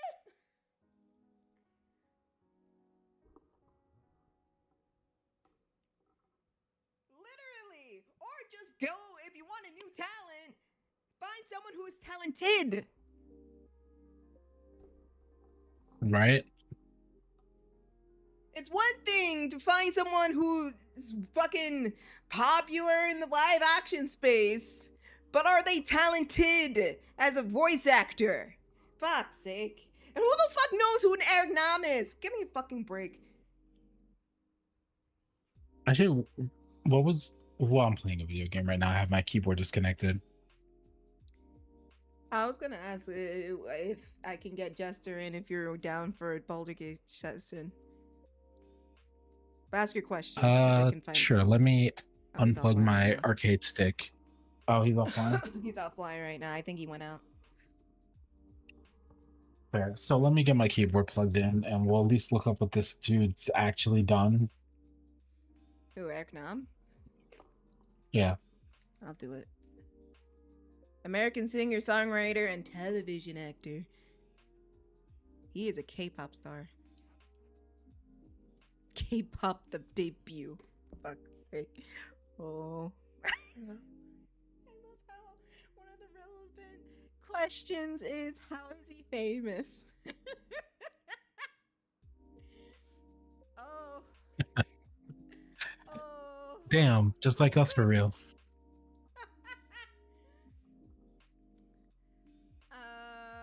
So he was in Pops and Soul in 1998. Jesus Christ.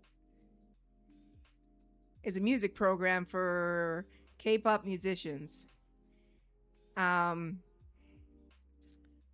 He was in one episode of The Loud House.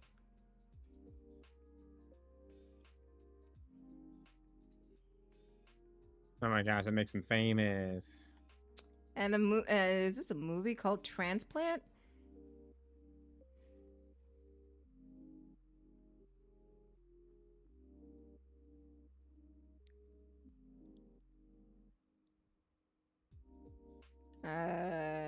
It's a drama thriller movie, but it's a live action movie. So let me get this straight. Motherfucker was in one episode of The Loud House back in 2019, and y'all like, that's the guy who needs to play Aang. That's the one. That's the motherfucker who needs. I'm so mad. That's the boy. That's the boy. That's the boy right there. That's my angle. Hey. Here's the entire series of Bleach. Here's Power Ranger and Power Ranger Zero. Here's that one clip from Date Tiff will never Everything let it that's a go. vocal stand. I'm fucking mad. I'm mad. I'm so mad. Because he was so ass. It was so bad. I'm so bad.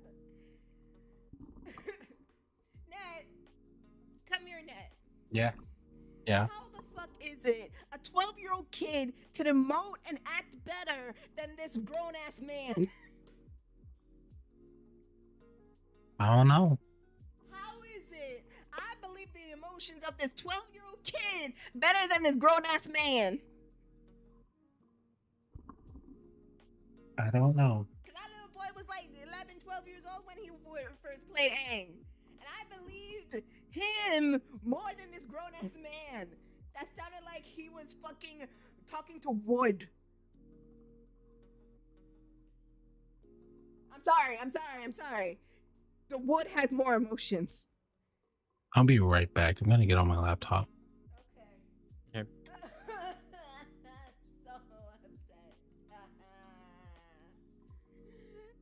I'm so upset. I'm so bad.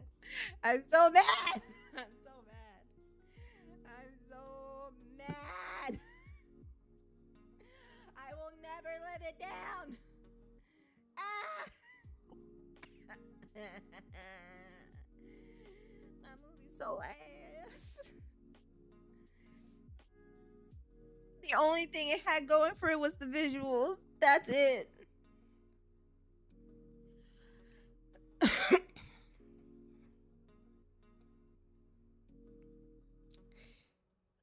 Ugh. I'm no joke. That's the only thing they had going for it was the visuals was so fucking beautiful. But that's the only thing they fucking spent the budget on.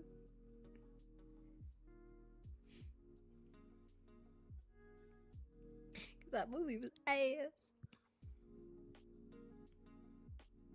All right, I'm back. Welcome back.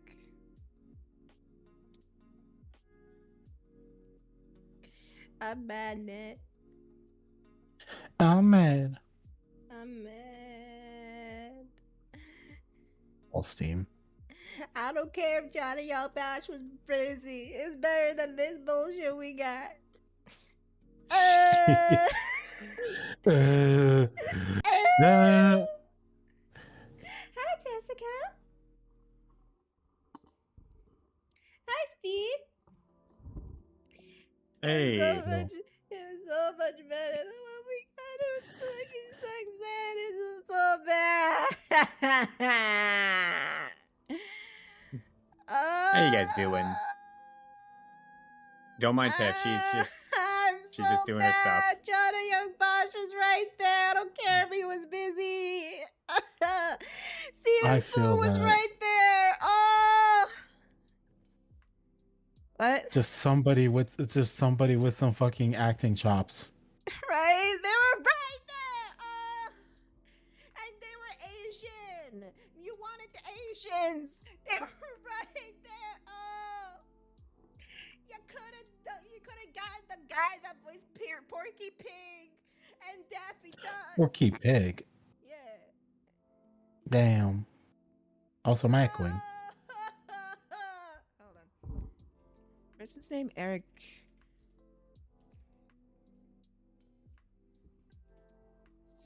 No, that's not it.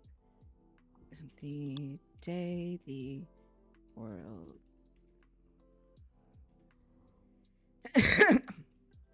There he is. We could have gotten this guy, Eric Bowser, as Aang. He would have done a good job. Wait, who? Eric, Bowser. Okay. Let me list. I know you're saying like I don't know about that, but I heard his regular voice. He could have done it. No. I mean, like, I don't know who that is. I'm telling you, he was Porky Pig and Daffy Duck in the fucking new Looney Tunes movie. Oh, okay. Yeah, that was him. I was not joking when I said he was Porky Pig and Daffy Duck. Yeah, he could do it. He was right. He's in Hollywood. You could have gotten him. And he's Asian. Oh, hey, you motherfucker. I'm sorry, Speed. I'm talking about the new Avatar movie and how they fumbled the bag with this fucking casting because they got a fuck-ass K-pop star to play Adult Aang, and Johnny Young Bosch was fucking right there. Damn. I'm so mad. I'm so mad. And if not Johnny Throw Young the Bosch, chair. then Stephen Fu. Right Throw there. the chair. You know what? You might as well put Steven Yeun in there. You might as fucking well. You got him. You got him. You know what? Alex Lee. Actually, Alex Lee could have made a better Zuko than Steven Yeun. I mean, Steven Yeun could have made a better Adult Aang. I'm not gonna hold you.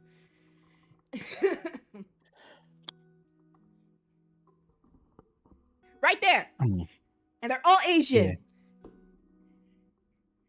I want to throw a table. Give me a chair. JP, hold still. Chair? Yeah, damn, okay. What the fuck? It's in his name. I don't have to hold still. Yeah, it's homing. Yeah, wah. Oh, right. Happy 13th, everybody. Today's the anniversary of the Montgomery Ball where the Black Avengers all assembled. What? Wait, what? Oh, y'all didn't know. So there was an incident a couple years ago where a group of white people were harassing this black dude, and they were like fighting. The black dude throws a hat up, and then all of a sudden a group of black people start coming in. A dude dives into the water, starts swimming over like fucking Aquaman. Everybody commemorates that, and then it was like that was the day the Black Avengers came together. I'm gonna see if I can find that clip because that shit was funny. That shit was just like, fucking play the fucking Avengers theme. Hold on, I need to.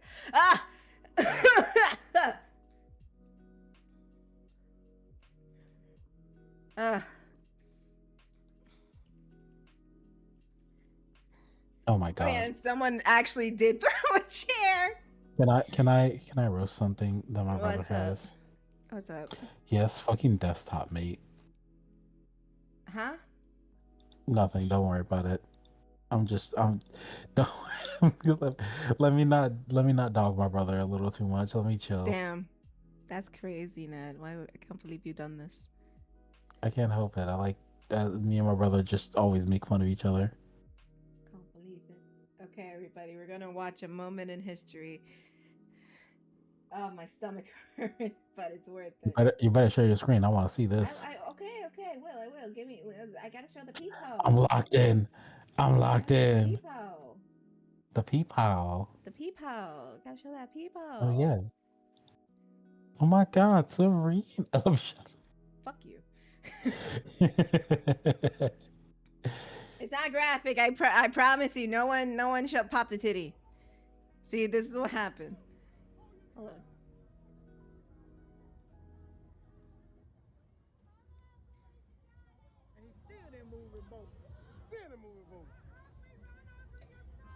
This is an anniversary edition.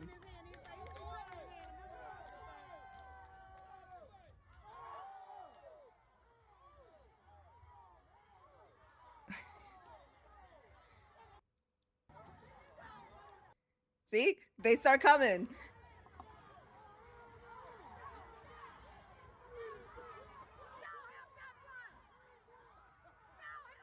Oh, yeah. Oh my.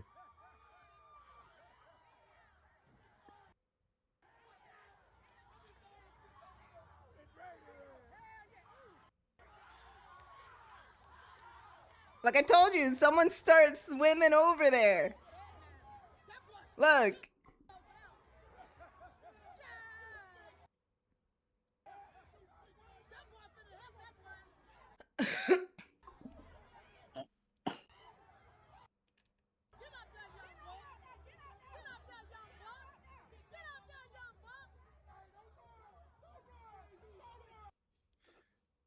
It's not the Oh, now best the white part. people start running. Now they realize they're outnumbered. I love how they were all willing to beat up on the black dude, but as soon as people start coming over, they start acting like, "Oh no, we're sorry, we didn't mean to. What's Yep. what's going on? No, nothing. I'm sorry, he's one of the good ones. We're not racist, we swear." Please. We ain't mean it. Nah, I better.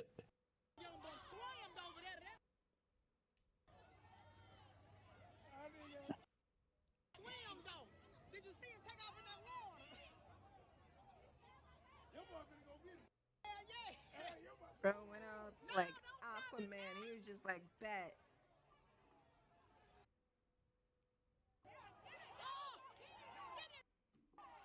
They're still going.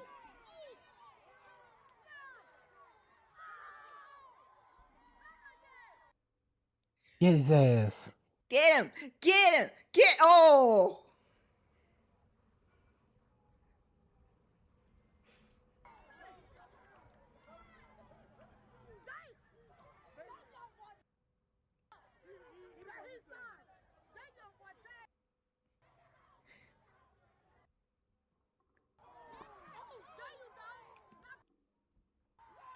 Yeah. Get him!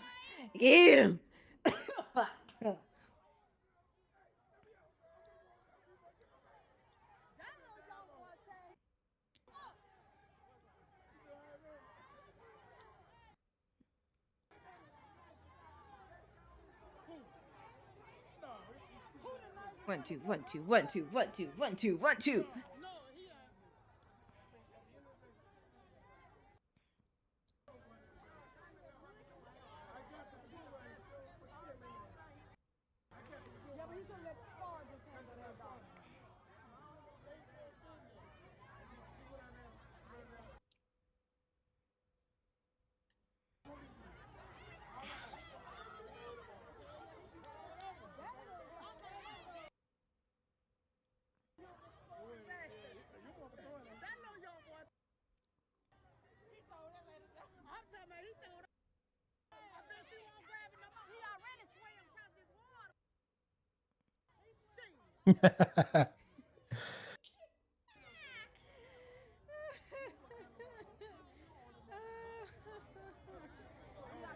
Unfortunately, they don't show the part with the chair because there's a part where this white woman was like on a dude like a spider monkey, and bro takes a fucking chair and smacks the living shit out of her.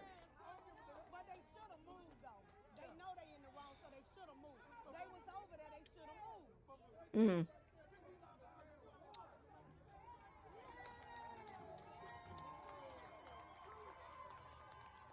And it happened 2 years ago today, and that's why we celebrate it.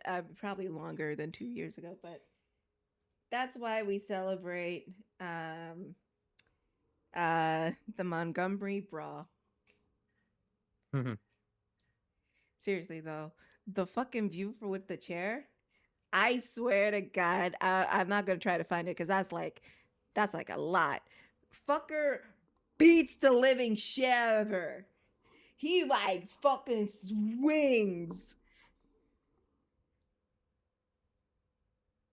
And I'm not gonna everybody's lie, just like, I would too.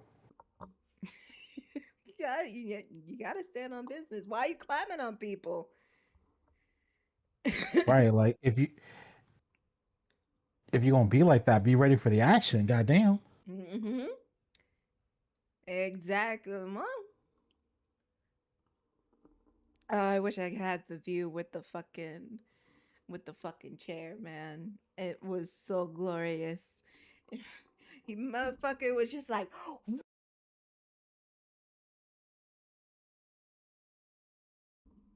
motherfucker. Sorry, I accidentally muted my mic. Motherfucker Yeah, I was was just about like to say. with that chair, swinging with that chair. It's glorious. It very much is. It's amazing. It's so good. And that's why we celebrate. It's a glorious moment in Black history. Shout out to Montgomery, Alabama. I hope they have a statue for that fucking for the fucking chair. It's just a chair statue. That's insane. Literally, everybody's out right now getting their own chair. I see a girl on TikTok looking at chairs, and she like fucking. She went. She held it up at a white person. The white person fucking booked it. Hey, what do you think of this chair? Oh shit! I gotta run. I'm sorry. We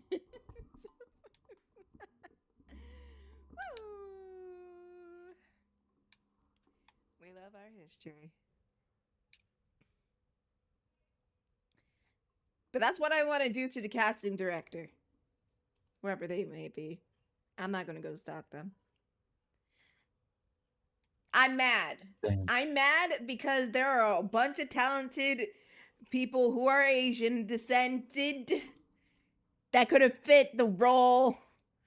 And you went with the fucking K-pop star that sucks dick. Damn, he's gay. Good for him. I wish he was sucking dick, but not in this case, unfortunately. No. Okay. Yeah, unfortunately, it was. You know what? Let me not take it too far. Next thing you know, Paramount's out. Actually, Paramount don't give a fuck.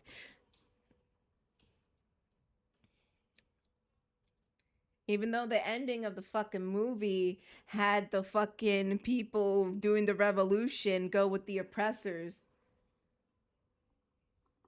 And the other fucking revolutionaries in jail. But since you're one of the good ones, you can be an air acolyte. I fucking hate the air acolytes. They're fucking stupid ass motherfuckers. Why do they exist? I don't care if it's for fucking preserve the air nation. Fuck you. No. Why do they exist?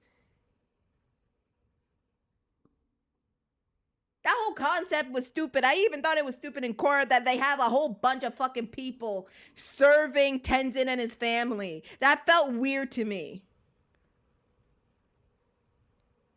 You know what? Tenzin had a bunch of simps. Oh my god, Tenzin's a VTuber. And he married one of his simps. No, Ted's in the VTuber. Fuck. No, don't put that image in my You head. know I'm right. Don't put that in my He married head. one of the acolytes, JP. Don't put that in. Pema was an acolyte after Tenzin.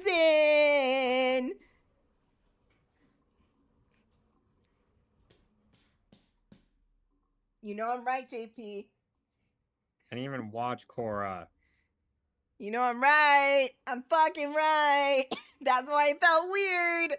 It felt weird, like, oh yeah, I was an air acolyte and I went after Tenzin, stole him from his girlfriend, and now we have 3 kids together.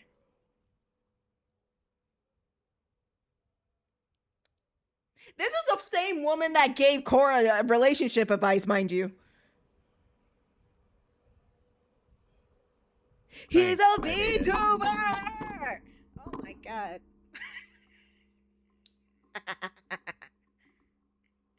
JP, you know I'm right. JP, you know I'm right. Oh my gosh. I get it. You know I'm right. I'm just being an asshole at this point. Yes, yes, you are. But I'm right though. I'm a right. I'm a right.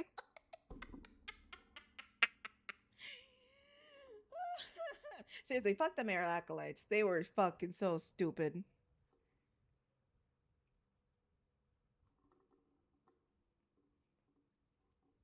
I mean, they were.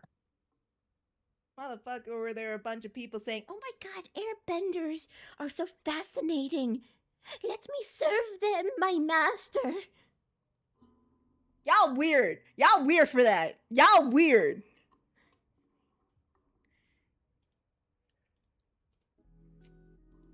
The original series is still great though. Y'all should watch it.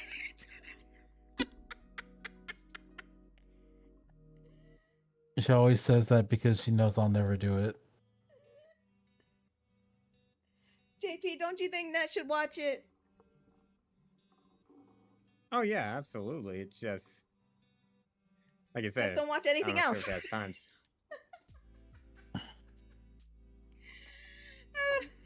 Seriously, why the fuck were there so many people serving the fucking air temple? Why were there people like, "Yes, Master Tenzin, I'll do everything that you ask me to. I will provide you with more airbenders," type shit. That was so gross. Yes, it was. But then again, it's J.K. Simmons, so I would have done the same thing.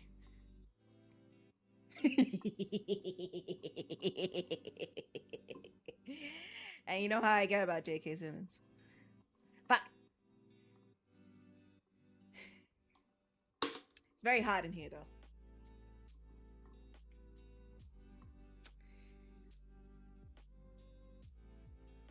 Point of the matter is, there's a lot of things weird. Yeah. My thing is, if the air people are all about monks and shit, why the fuck do they have these servants running around fucking acting like they're deities? It's kind of fucking weird.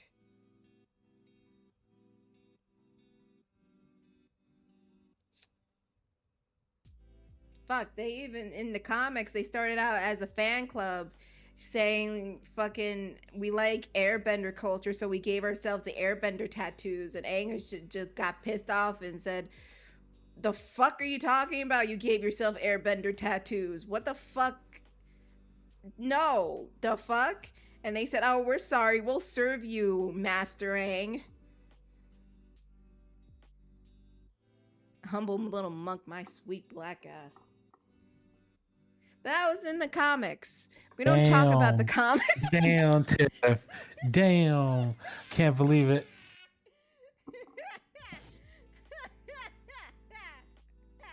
That's comic Aang. We don't talk about the comics because holy shit.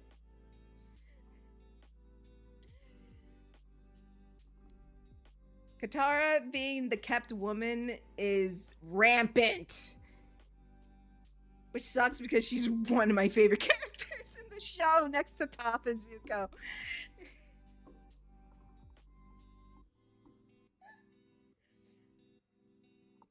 But then again,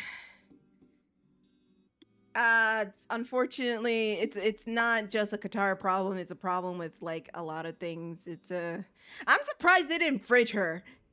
To be honest, I'm shocked they never fridged her. I wouldn't put it past they would fridge her. The current staff, not the old staff. The current staff, I wouldn't be surprised if they fridge her. With how they write, like, yeah, I wouldn't be surprised if Korra didn't exist, they would fridge her for the sake of the plot. Yeah, I could see that. Do y'all know, other than that, do y'all know what fridging is? Store put away, never to be opened again. Oh, you sweet summer child. Okay then, never mind. That's an innocent way to look at it. Basically, killing off a female character to serve a a development for the male character. The reason it's Yeah, they called did. fridging is go ahead, Nat. I was gonna say they did it to one of the Green Lanterns, right, where they killed off his girl. They did it Uh, twice to him. yeah, and they just put her in the fridge. No way. Yeah, Kyle Rayner's girlfriend fucking died. Someone killed her, and they stuffed her in a fridge. That's wild. It happened twice. And it became, that term became the trope of female characters being sacrificed for the sake of the male characters, and it happens a lot. A lot. A lot. A lot. More than you know. Mainly because I guess it's difficult to write female characters. They did it to, oh my god. Probably the first instance in comments is probably fucking Gwen Stacy. They just didn't have a term for it yet. Probably not. No, the first I don't think so. I don't want to say that. I mean, I mean. Well, you have to, here's the thing: is that the reason why fridging counts as fridging is because Kyle Rayner's girlfriend to the plot meant nothing. True.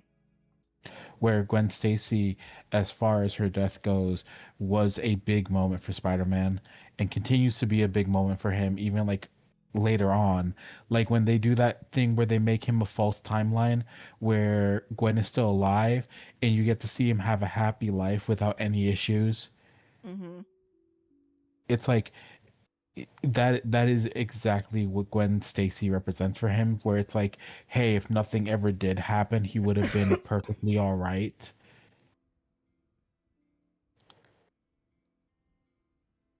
Mm-hmm. And that's what that's supposed to represent, you know, is that like for him that would have been his ideal life. That would have been his like, yeah, I have somebody who, you know, I can hang out with. I've got my like, you know, like that was, how do I say this? Because like it also goes both ways. Because like when they do Spider Gwen, it's the same situation where if Peter didn't die as a lizard, she would have been perfectly okay. But because he did die as a lizard, now her life's all upside down and shit. Yeah. I feel like there were points in time that they tried to fridge Mary Jane, though. Yeah, because Mary Jane is just, well, I mean, there's a lot of times they try to get rid of her. And now she's Venom. She's so Venom? Yeah. Fuck. So bad. Yeah, because they're still doing that. Ben Riley is the one as like Spider-Man thing. Well, granted, I think like they brought back regular Peter, haven't Oh they? yeah, Peter's back, and I think he and Mary Jane are back together, or they're talking at least. But all I know Yeah, because is Ben did not give a fuck about no, her. nah, yeah, fucking Ben was just like, y'all can fucking go, get the fuck out of my face. Who the fuck are you? And I mean, it kind of hits more because Ben is the original Peter Parker too. Mm-hmm. For people who don't know, it was revealed in like one of the Clone Time or storylines that Ben Riley is not Ben Riley. He's actually the actual Peter Parker.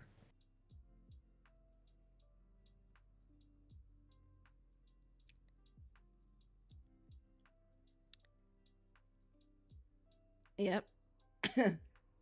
Yeah. So even though like Ben was the one who gave her the boot, that is real. That is the real Peter Parker giving her the boot. Because He ain't fuck give a that. fuck about. He ain't give. Honestly, at this point, I mean, in the other universe when they're married and shit, that's fine. This one, they're so messy. It's just like, man, give him someone else. Just have him alone. That's an option. Just don't do Right. this again. I mean, you got to see it as like from Peter's perspective, or I guess Ben's perspective, because like Ben lost her to a clone of him, Mm-hmm. who is now the current Peter Parker, right? Mm-hmm. And then she left that clone of him for some dude after Peter did everything to sort of like bring her and the other dude back, right? Yep. So not only did she leave Peter once, she left him twice, and she did the clone dirty.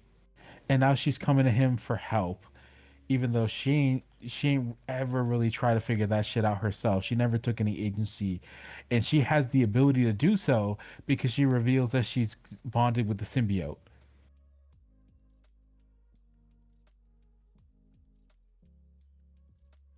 Venom MCU lore deserves is better. crazy. Yeah, it's like the thing is that like Mary Jane is always supposed to be like a problem person. Mm-hmm. Because the idea is that like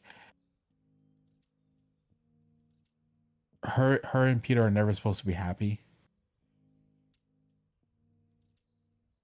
Yeah. That is true.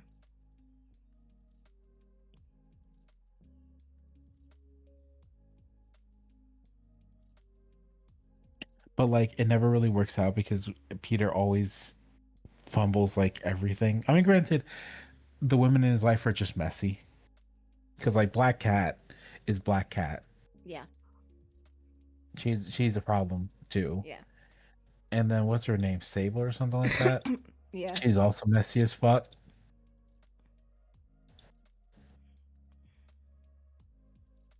Yep. It's like he cannot catch a break. He just can't catch a break. Yep. And he's not allowed to.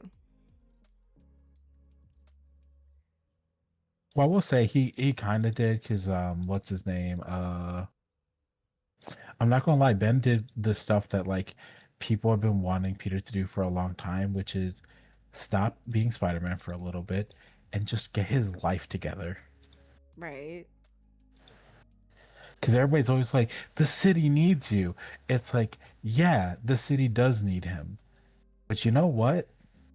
He also needs him. Yeah. Because, like, ain't no way he is going to keep fucking getting his ass beat, dealing with all this shit, right? And you know what? It means a lot for Ben to also do this stuff because, like, keep in mind, Ben, like, was doing the Scarlet Spider thing for a little while, even after, like, finding out that, like, yeah, he's technically the original Peter Parker, right? So, like, all that time he spent as Spider-Man wasn't for nothing. But, like, you gotta admit, that's gotta feel like shit that, like, okay, yeah, you haven't been Spider-Man for a little while, and now that you're coming back to it, you're getting your ass beat, and it feels horrible because you're like, damn, I forgot how much this sucked. Mm-hmm. And like him finally being like, damn, bro, my clone's been dealing with this whole time. Man, this shit ain't worth it. And like taking that time to be like, you know what? I'm going to get myself a good job. I'm going to get myself on my feet. I'm going to heal off these injuries. And once I'm better, then I'll worry about the city. But I'm in no condition to be fucking around right now because I'm literally injured. I've got a broken arm and a leg, and people are still over here telling me to get up, put on the suit. Like, shut the fuck up. Let me live my life first, and then I'll put on the fucking suit. Right. The suit's not dry cleaning right now. I can't. Spider-Man's not home. Yeah. Probably never dry clean that fucking suit. Sorry. Oh But my it feels goodness. it feels good that way because it does feel like, okay, if original Peter was still doing this stuff, he would have at least he has the brains enough to be like, yo, no, let me take care of myself first. Let me get right real quick, and then I'm gonna start doing this shit. Mm-hmm. It's like that. What was it like? It's like the moments in like Spider-Man 2 when he like stops being Spider-Man for a little bit, and you just see him get his life together. Yeah, he had this like mental block or whatever, and he quit. And then you see, you see the trouble, and he stares at it, and he just eats a fucking hot dog. Yeah, because he sees the cops handling it, and he thinks about like, damn, I could do something about that. But then he's just like, fuck it, they've got it covered, and he eats the hot dog. Mm-hmm. And then when he goes to save the people, and like he isn't able to save everybody, but the fireman says, "Hey, dude, not your fault. We do what we can. Not we can't save everybody. Not every day." Right. And like, yeah, but Spider-Man feels like, yeah, I have to be able to save everybody because if I had my powers I could have. But it's also that little moment of like Spider-Man hearing from somebody who usually would give him shit, being like, hey, you're just a person. Right? We're all people here, we all try our best. We can't always do right. Right? Mm-hmm. Ow. And I Yeah. like that. I just like that like part of the story where Ben is just putting belt to ass everybody, like telling Norman off to like fucking stick it up his ass because like he needs to handle himself and he like stop bothering him at work while he's trying to get his life together. Mm-hmm. And then him also telling off Mary Jane and the symbiote. I'm not gonna lie, I did enjoy that because I was kind of like, yeah, fuck them, bro. Let him get his life together for a little bit. Fuck yeah. Yeah. Fuck yeah. Fuck you. Get out of here.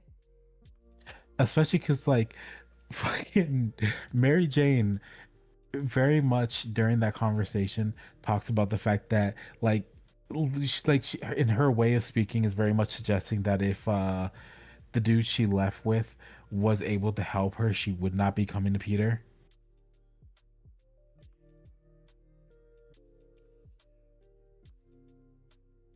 Get this And then chick like out of here. and then when he says no the first time, she's like, we're friends, you should help me out because I'm your friend. And then he finally calls her out on this on that bullshit because he's like, when's the last time you came to check up on my ass, huh? You see the beans I'm taking on the news. When's the Mm. last time you called me to say, hey, you doing okay? Mm. And it's like, yeah, tell her Mm. off. What you doing? Huh? Where was you? Fucking nowhere. And she's like, but the symbiote, I don't know what I'm doing, man. And he's just like, you two deserve each other. Just fucking blast both of them. And then he goes off to do his thing. And it's like, yeah. Because you know what? He met somebody at his office who he's like talking to. It's like he's slowly getting his life back together, and then she comes up like she wants to fucking start shit again. It's like, girl, shut the fuck up. Do not come to his apartment. Mm. I don't know. This is off topic from fucking Spider-Man. I don't know if you guys heard, but the new Wolverine game is coming out, right? Oh yeah. Yeah. Jean Grey's in it, and he's still pining over her, and everybody was just like, can we wrap this shit up? Can we wrap this shit up? We're done with this shit. We're like, get this shit, get her out of here. Where the fuck is Mirko? Where's Mirko? She's still alive. Why the fuck is it Jean again? Again. Where's Mirko? Where's Storm? Where's literally anyone else? Why is it her? Why is she here? Why is she here? Get this fucking redhead out of here. Ain't nobody want her ass anyways. Her husband keeps cheating on her with her clone. And Ember Frost. And Psylocke. Nobody want her. Get out of here. And everybody. The Mary Sue of the Marvel Universe. I mean,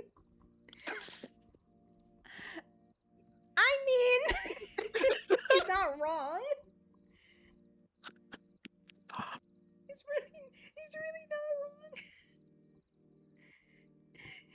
I mean, she is. It's kind of that weird thing where, like, when Jean Grey was introduced, you see her original costume, you can tell that she was supposed to be just a regular background character. Yeah. Also, it's just one of Jean is one of those cases where, like, damn, y'all don't know how to write women.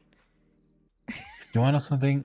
I actually also want to bring this back to Spider-Man for a second, because Go y'all ahead. remember that one time where Jean Grey fucking swapped Wolverine's body yeah. with Peter Parker's just Yeah. on a whim because something that Logan did, and Peter was just like, he says muties, and he like absolutely just drills into her, and the rest of them being like, this is why they fucking hunt your asses down, because I ain't do shit, I wasn't involved with any of this, and y'all dragged me into some messy bullshit because you and him can't figure out what the fuck y'all doing, just like getting in on them.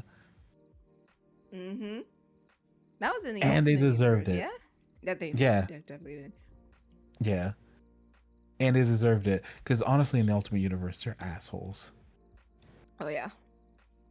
They're like, we take care of our own, we can handle this, and then they're surprised why every superhero in the universe treats them like a fucking problem, because they are a fucking problem. The X-Men are never ever on the side of good, I'm not gonna lie. Even in the mainline universe? Because I'm gonna be so for real right now. Go ahead. The X-Men worry about mutants. They always worry about mutants. If they do something good, it is because it benefits the mutants. Mm-hmm. But in the times like with the Dark Phoenix Force storyline, Yeah. This Phoenix Saga, yeah. yeah, that entire time when they're like, yeah, trust us, we can handle this shit, you gave Namor powers.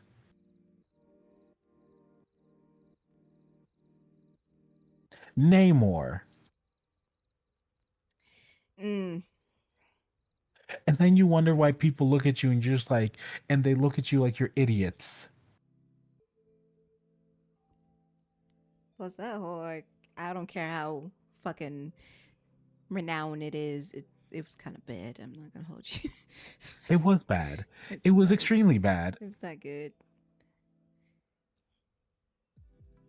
And it's just, pretty bad. that's one of the, that's one of like their biggest issues, is that like when it comes to the fucking X-Men, yeah, they go through a lot of their own problems, right? They have a lot of their issues and stuff that they really need to fix. But you know what the real issue is with them? Mm-hmm. Them motherfuckers do not know when to stay out or when to let another hero group fucking step in and help.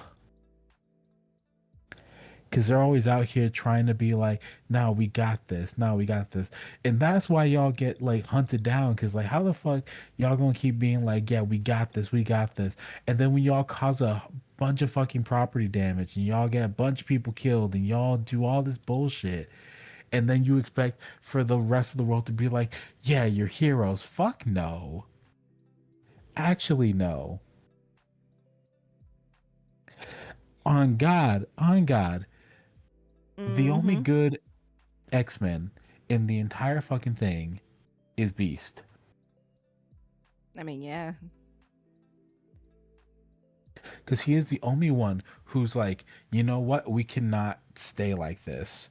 We need to go out there and we need to do stuff. We need to be able to talk to people. We have to open up a dialogue and figure something out. And the rest of them over there in their fucking Quinjet going around the world causing fucking trouble. And fucking each other all the which way around the world. Yeah. They're too busy like, oh my god, Scott, you cheated on me? Gene, the world is on fire. I don't care about that. Blows up another building. Scott, how could you cheat on me? Head Who's ass. that one dude who came back because Gambit was gonna kill the president or something? I I'm don't trying to remember his remember. name. Bishop? Yes, I think it was Bishop. But like, I love how the way they handled that was not okay. we know Gambit. We know what kind of person he is. We should stick by him, talk with him, and then talk with Bishop and figure out how that shit comes about, rather than just start admonishing Gambit, giving him shit until he leaves the X-Men again. Let's be honest, he's just there because Rogue is there. Yeah, no, exactly. But it's like he didn't do shit yet. Yeah. And y'all are already treating him like a criminal. Bishop, on the other hand, is look, Bishop has seen him do the thing. So of course he's going to be not trusting of Gambit, right? But y'all know Gambit. And y'all should know that if he's pissed off with something, he's gonna go out of his way to prove a point. Where if y'all had just treated it normally and just been like, hey, Bishop, thanks for letting us know, but we trust Gambit. And we're not really going to DC for anything at this time, so there's not really a point in us like worrying about that. But now that we know there's a chance, of course we're gonna avoid DC. This fucking just reminds me of Civil War 2. Right. You It's one remember of those, that shit? That shit yeah, was terrible. and the fact that like he wasn't even 100% accurate every time. Right?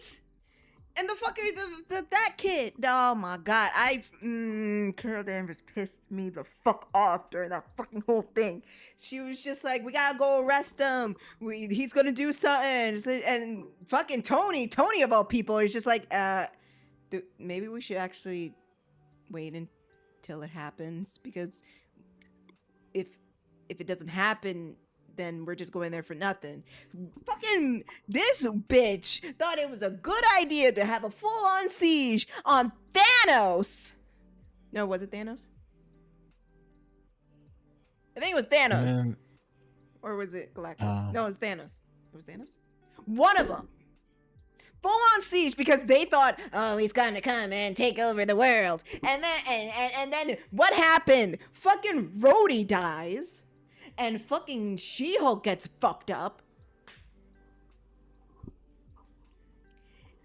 And Tony's just there like, this happened because he had to go and decide to go and bother the man. No, he actually wasn't doing anything. It's like, oh, but the future! right. And then the thing is that like she kills Tony of all things in cold blood. Mm-hmm. No mind control. No standing up for anything. She just, because she's mad that he's constantly telling her no, she kills him. Mm-hmm. And I get it, right? Because at that time they were like, oh, well, after Civil War 1, he caused all these issues. He really can't be the one in charge of the Avengers anymore.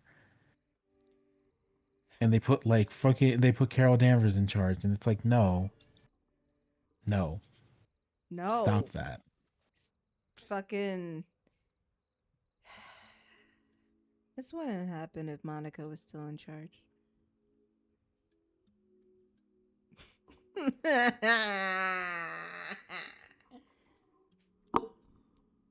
not even laughing, I'm crying.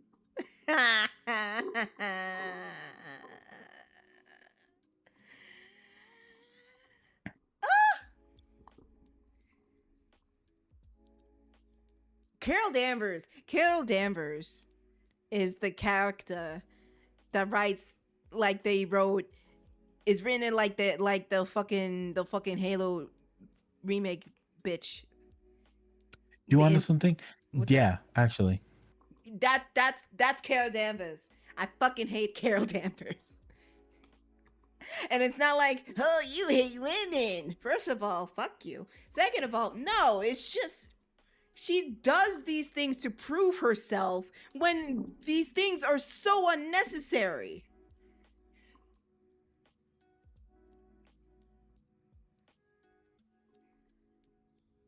Like it's just a bunch of why? Huh? Who? Yeah. Because, like, the breaking point for Tony was when she wanted to fucking arrest Miles. Mm-hmm. Because fucking the kid saw that he was going to kill Captain America or Steve Rogers. Right? No, here's the thing. They don't even see him kill No, Captain they just saw America him like in fucking the hold the vision. body. Yeah. And like if he was going to kill Captain America, he would have a weapon in his hand, not just be kneeling holding up the body, because that would more imply that he was grieving over a dead Captain America. Mm-hmm. But Carol and her smart ass was just like, I'm sorry, kid, but you're under arrest. What the fuck? Not to mention the fucking racial implication on that. But Right. what do you And mean? Iron Man's over here like, and the crazy thing about it is that both Iron Man and Captain America, who first of all is during that time a Hydra agent. Mm-hmm. Yep. Even his ass was like, hey, let's not fucking arrest a child. And he was the one who calmed Miles down when he was fucking having a panic attack. Yeah, he's like, son, what do you want to go do? He's like, I want to go home. He's like, go ahead. We'll handle things here. Like a responsible adult, the Hydra agent of all people was willing to be like, yeah, go home. Let the adults handle this. You've had a long day. I like Takazuzu. I fucking hate Carol Danvers so much. She sucks. She was all She quick to was be willing like to arrest a child. the And then Marvel wonders why we hate her. right? Like people. She's hated because she's a bad written character. Not because she's a woman. Right. They're just like, and then all the talk about Monica Rambeau, and they're just kind of like, look at that, like, I ain't see nothing. Must have been the wind. Like, Monica Rambeau was a fucking good-ass leader in the Avengers during her tenure. She was one of the most powerful fucking people in Marvel, but they nerfed her. They just look away like, who's that? Don't need that. Here's a white woman. She was Captain Marvel before Carol Danvers. Ow. Yeah. But that's the thing, though, is that, like, the reason why they always focus on the fact that she's a female, a white female, is that, like, because that's how they see it. It's not that that they're like, oh, yeah, it's fine. It's that they are, what they're doing is they're being like, hey, we brought her in because she's white. Pretty much. There is nothing else to her other than the fact that she's white. Pretty much is she is essentially the character for the white women that want a strong, independent woman who doesn't dress all cattily sexy. You know what she reminds me of? What's that radioactive dude who fought with Superman? Oof. The one who's like silver and red. Oh, I know who you're talking. No, it's not. Captain Atom. There Commander we Atom. go. I think it's Captain Atom. It was something Atom. It's not the Atom. Captain Atom. Yeah, it was Captain Atom. Yeah. But like, even him, when he's in the middle of fighting, like, yeah, okay, he's always the, and I'm using him because like his sort of personality is very similar to Carol Danvers, but I'm going to explain why he works where she doesn't. Mm-hmm. Because with Carol Danvers versus Captain Atom, the thing that they're both like sort of government military people in the sense of like they're very much cutthroat. They don't care what their personal feelings are. They just care about protecting as many people as possible, right? Right. And that leads to the same issue where if you're so focused on the results, you're not paying attention to the fact that your human side is what helps you make the right decision. Right.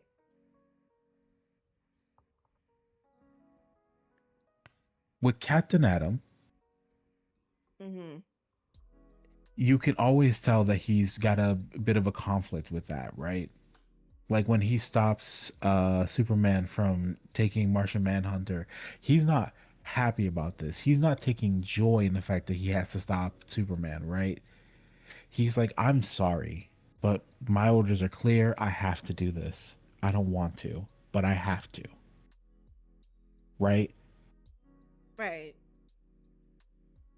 And Superman during that fight, after it beats the brakes off of him, tells the US government, get your hands off him. He's still Justice League. Right? Because he understands, yeah, he's listening and he's working with the US government. He's not in a very good position, but regardless of that, he is still a hero who cares about protecting people, right? Mm-hmm. So Right. it makes it feel like even though, yeah, he's on the bad guy side, quote unquote, technically, right? It's not to the point where you can't understand what's going on with that. And you can't be like, yeah, no, I get it. I sympathize.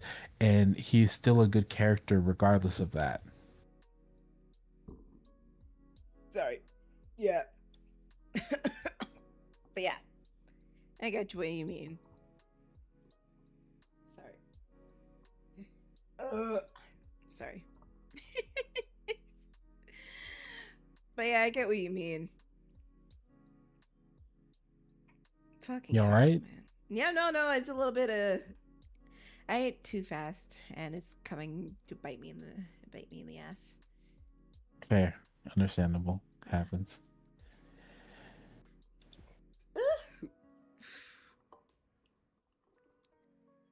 Ugh. You know what's fucking.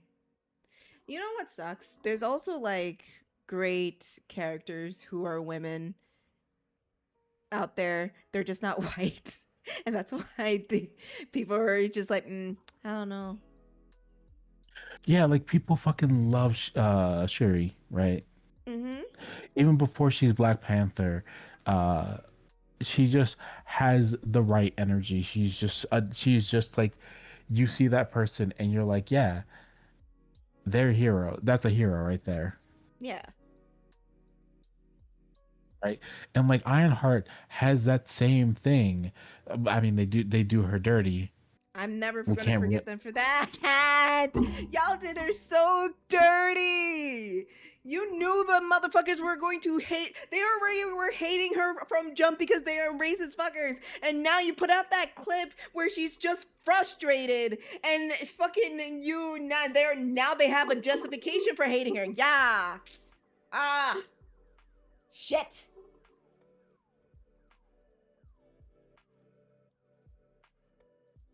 Y'all are messy for that. Y'all are fucking messy for that. But go on.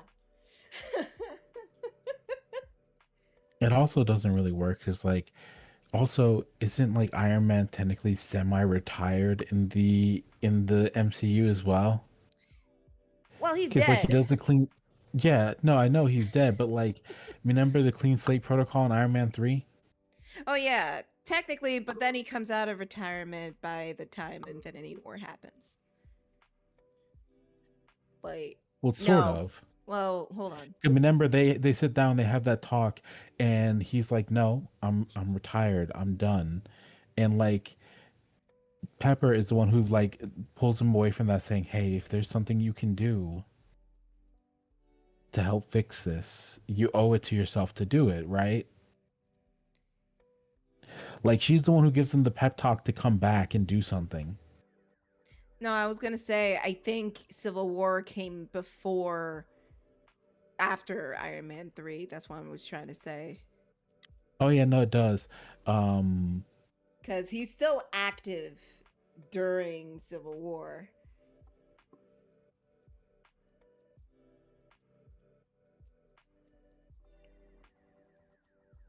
Sort of. Because like he didn't run any missions, remember? Eh, Not saying that he's not active as a superhero anymore, because he is still working with the Avengers, right? yeah. But I mean, like, he's no longer active as a solo hero. No, not as a solo. No, obviously not. No.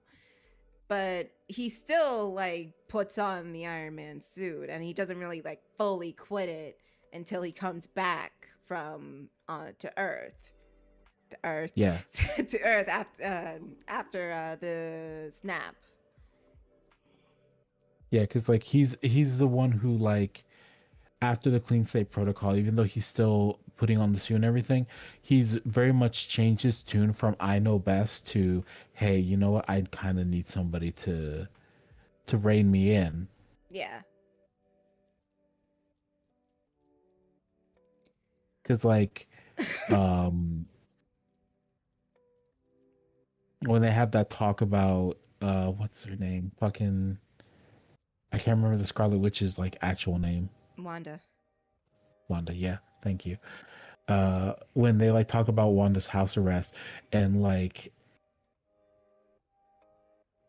Steve is giving him like actual shit for it, which he should, because she's a kid, right? And she was very much trying to save the people on the ground. Mm-hmm. Yeah.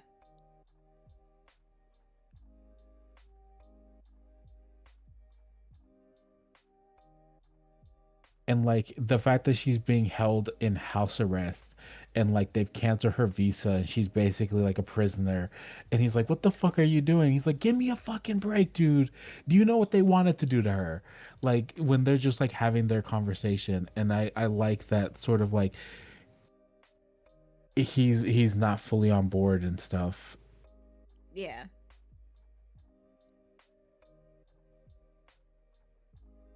Man, Civil War was so good.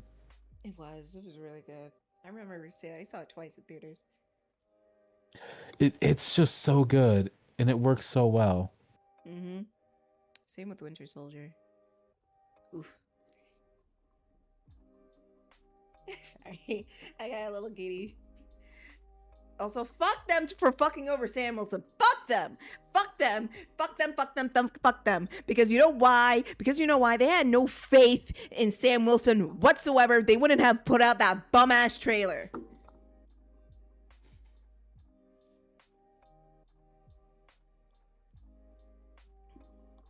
I mean, I'm gonna be real. What? I can kind of understand being worried about that, considering how badly it went down in the comic books. Bitch, I didn't care about the comic books. Since when did he care about the comic books? Well, like, you know, when you have a character who like wasn't exactly received well in the comic books, Yeah, I guess. because like they do you remember how like everyone was skeptical about Miles? Yeah. Because like in the comic books he is written terribly, Yeah. because he's been written by people who don't really know how to write the character, right? But then once the movies came out and people finally see Miles when he's written competently, they're like, yeah, Miles Morales, yeah. And that's the thing, though. Like, Sam was written fine. Yeah, but their problem is that, well, granted, in the comics, I'm talking about he the is movies.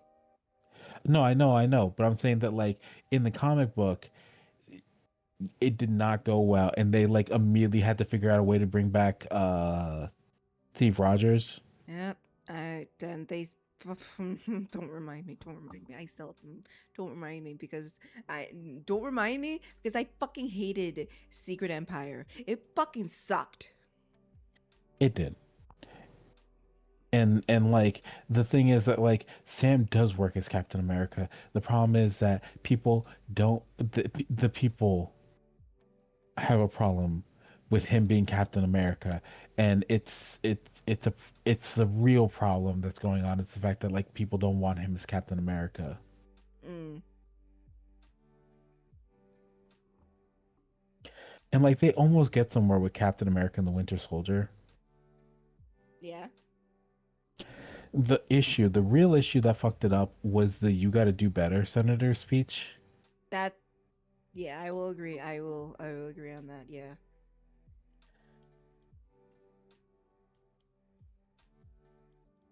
But I did see Brave New World. And fucking hell.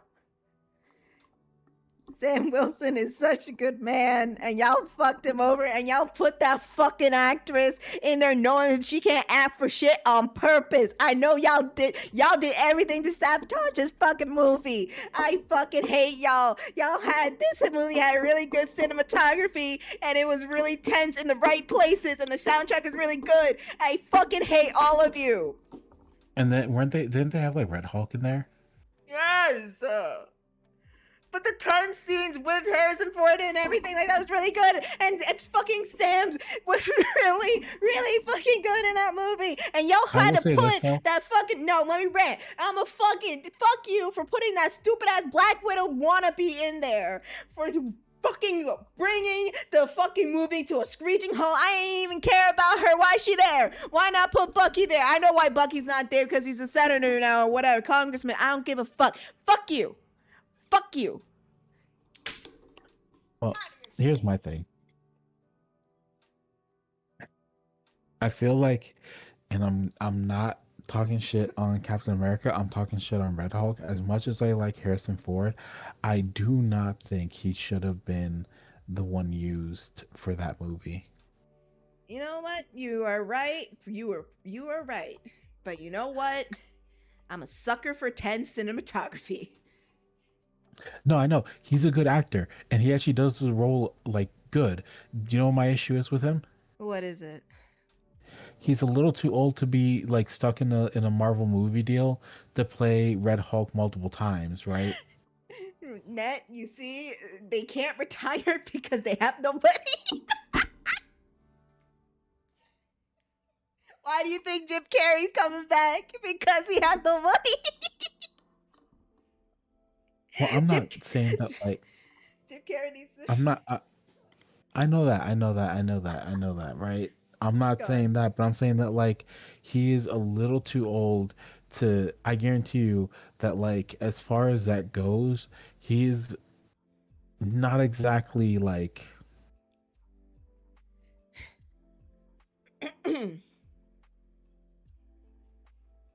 I don't know, something about it, like, it makes me feel really bad that, like, because, like, you can kind of tell his age is getting to him, and yeah, no doubt.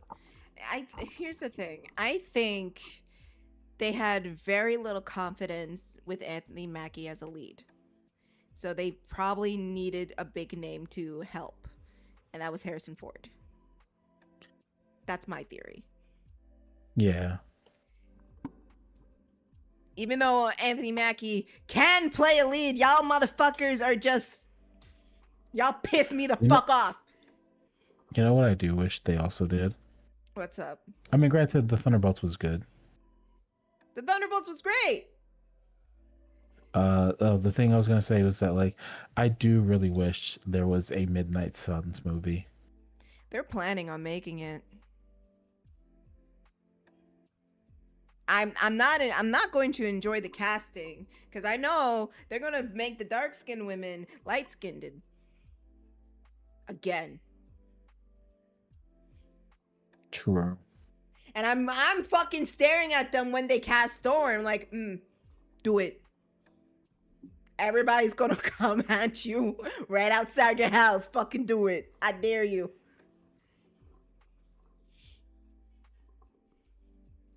But I'm gonna talk about Children of Blood and Bone off stream. It is past 8:00.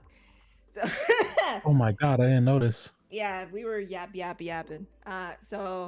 Thank you all for watching. Thank you guys for coming in and yapping with me. If you want to follow us on social media, it's linked down in the description below. If you're watching back on YouTube, or in the About page. You're watching back on Twitch. I stream Mondays, Wednesdays, and Fridays at 1 p.m. Pacific time, so I will be back on Friday with more shenanigans. If you like what I do and you want to see more, consider becoming a patron today. There you get exclusive content and early access to whatever I am doing. But if you can't do that, I do have commissions open. It is posted on my socials: Blue Sky, Twitter, Tumblr, Instagram, DeviantArt, TikTok, and Coffee. But if you can't do that, then check out the Redbubble shop. Will it fucking show or something? I don't fucking know. I don't know. There it is.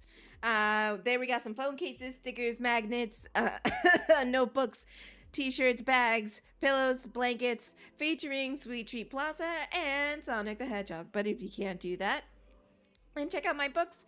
We got Nick and Noel, my romance novel, as well as the Sweet Treat Plaza series with Sweet Treat Plaza, Savor the Sweet Summer, available now on Amazon.com. But if you can't do that, then spread the word around that we're live. Fuck.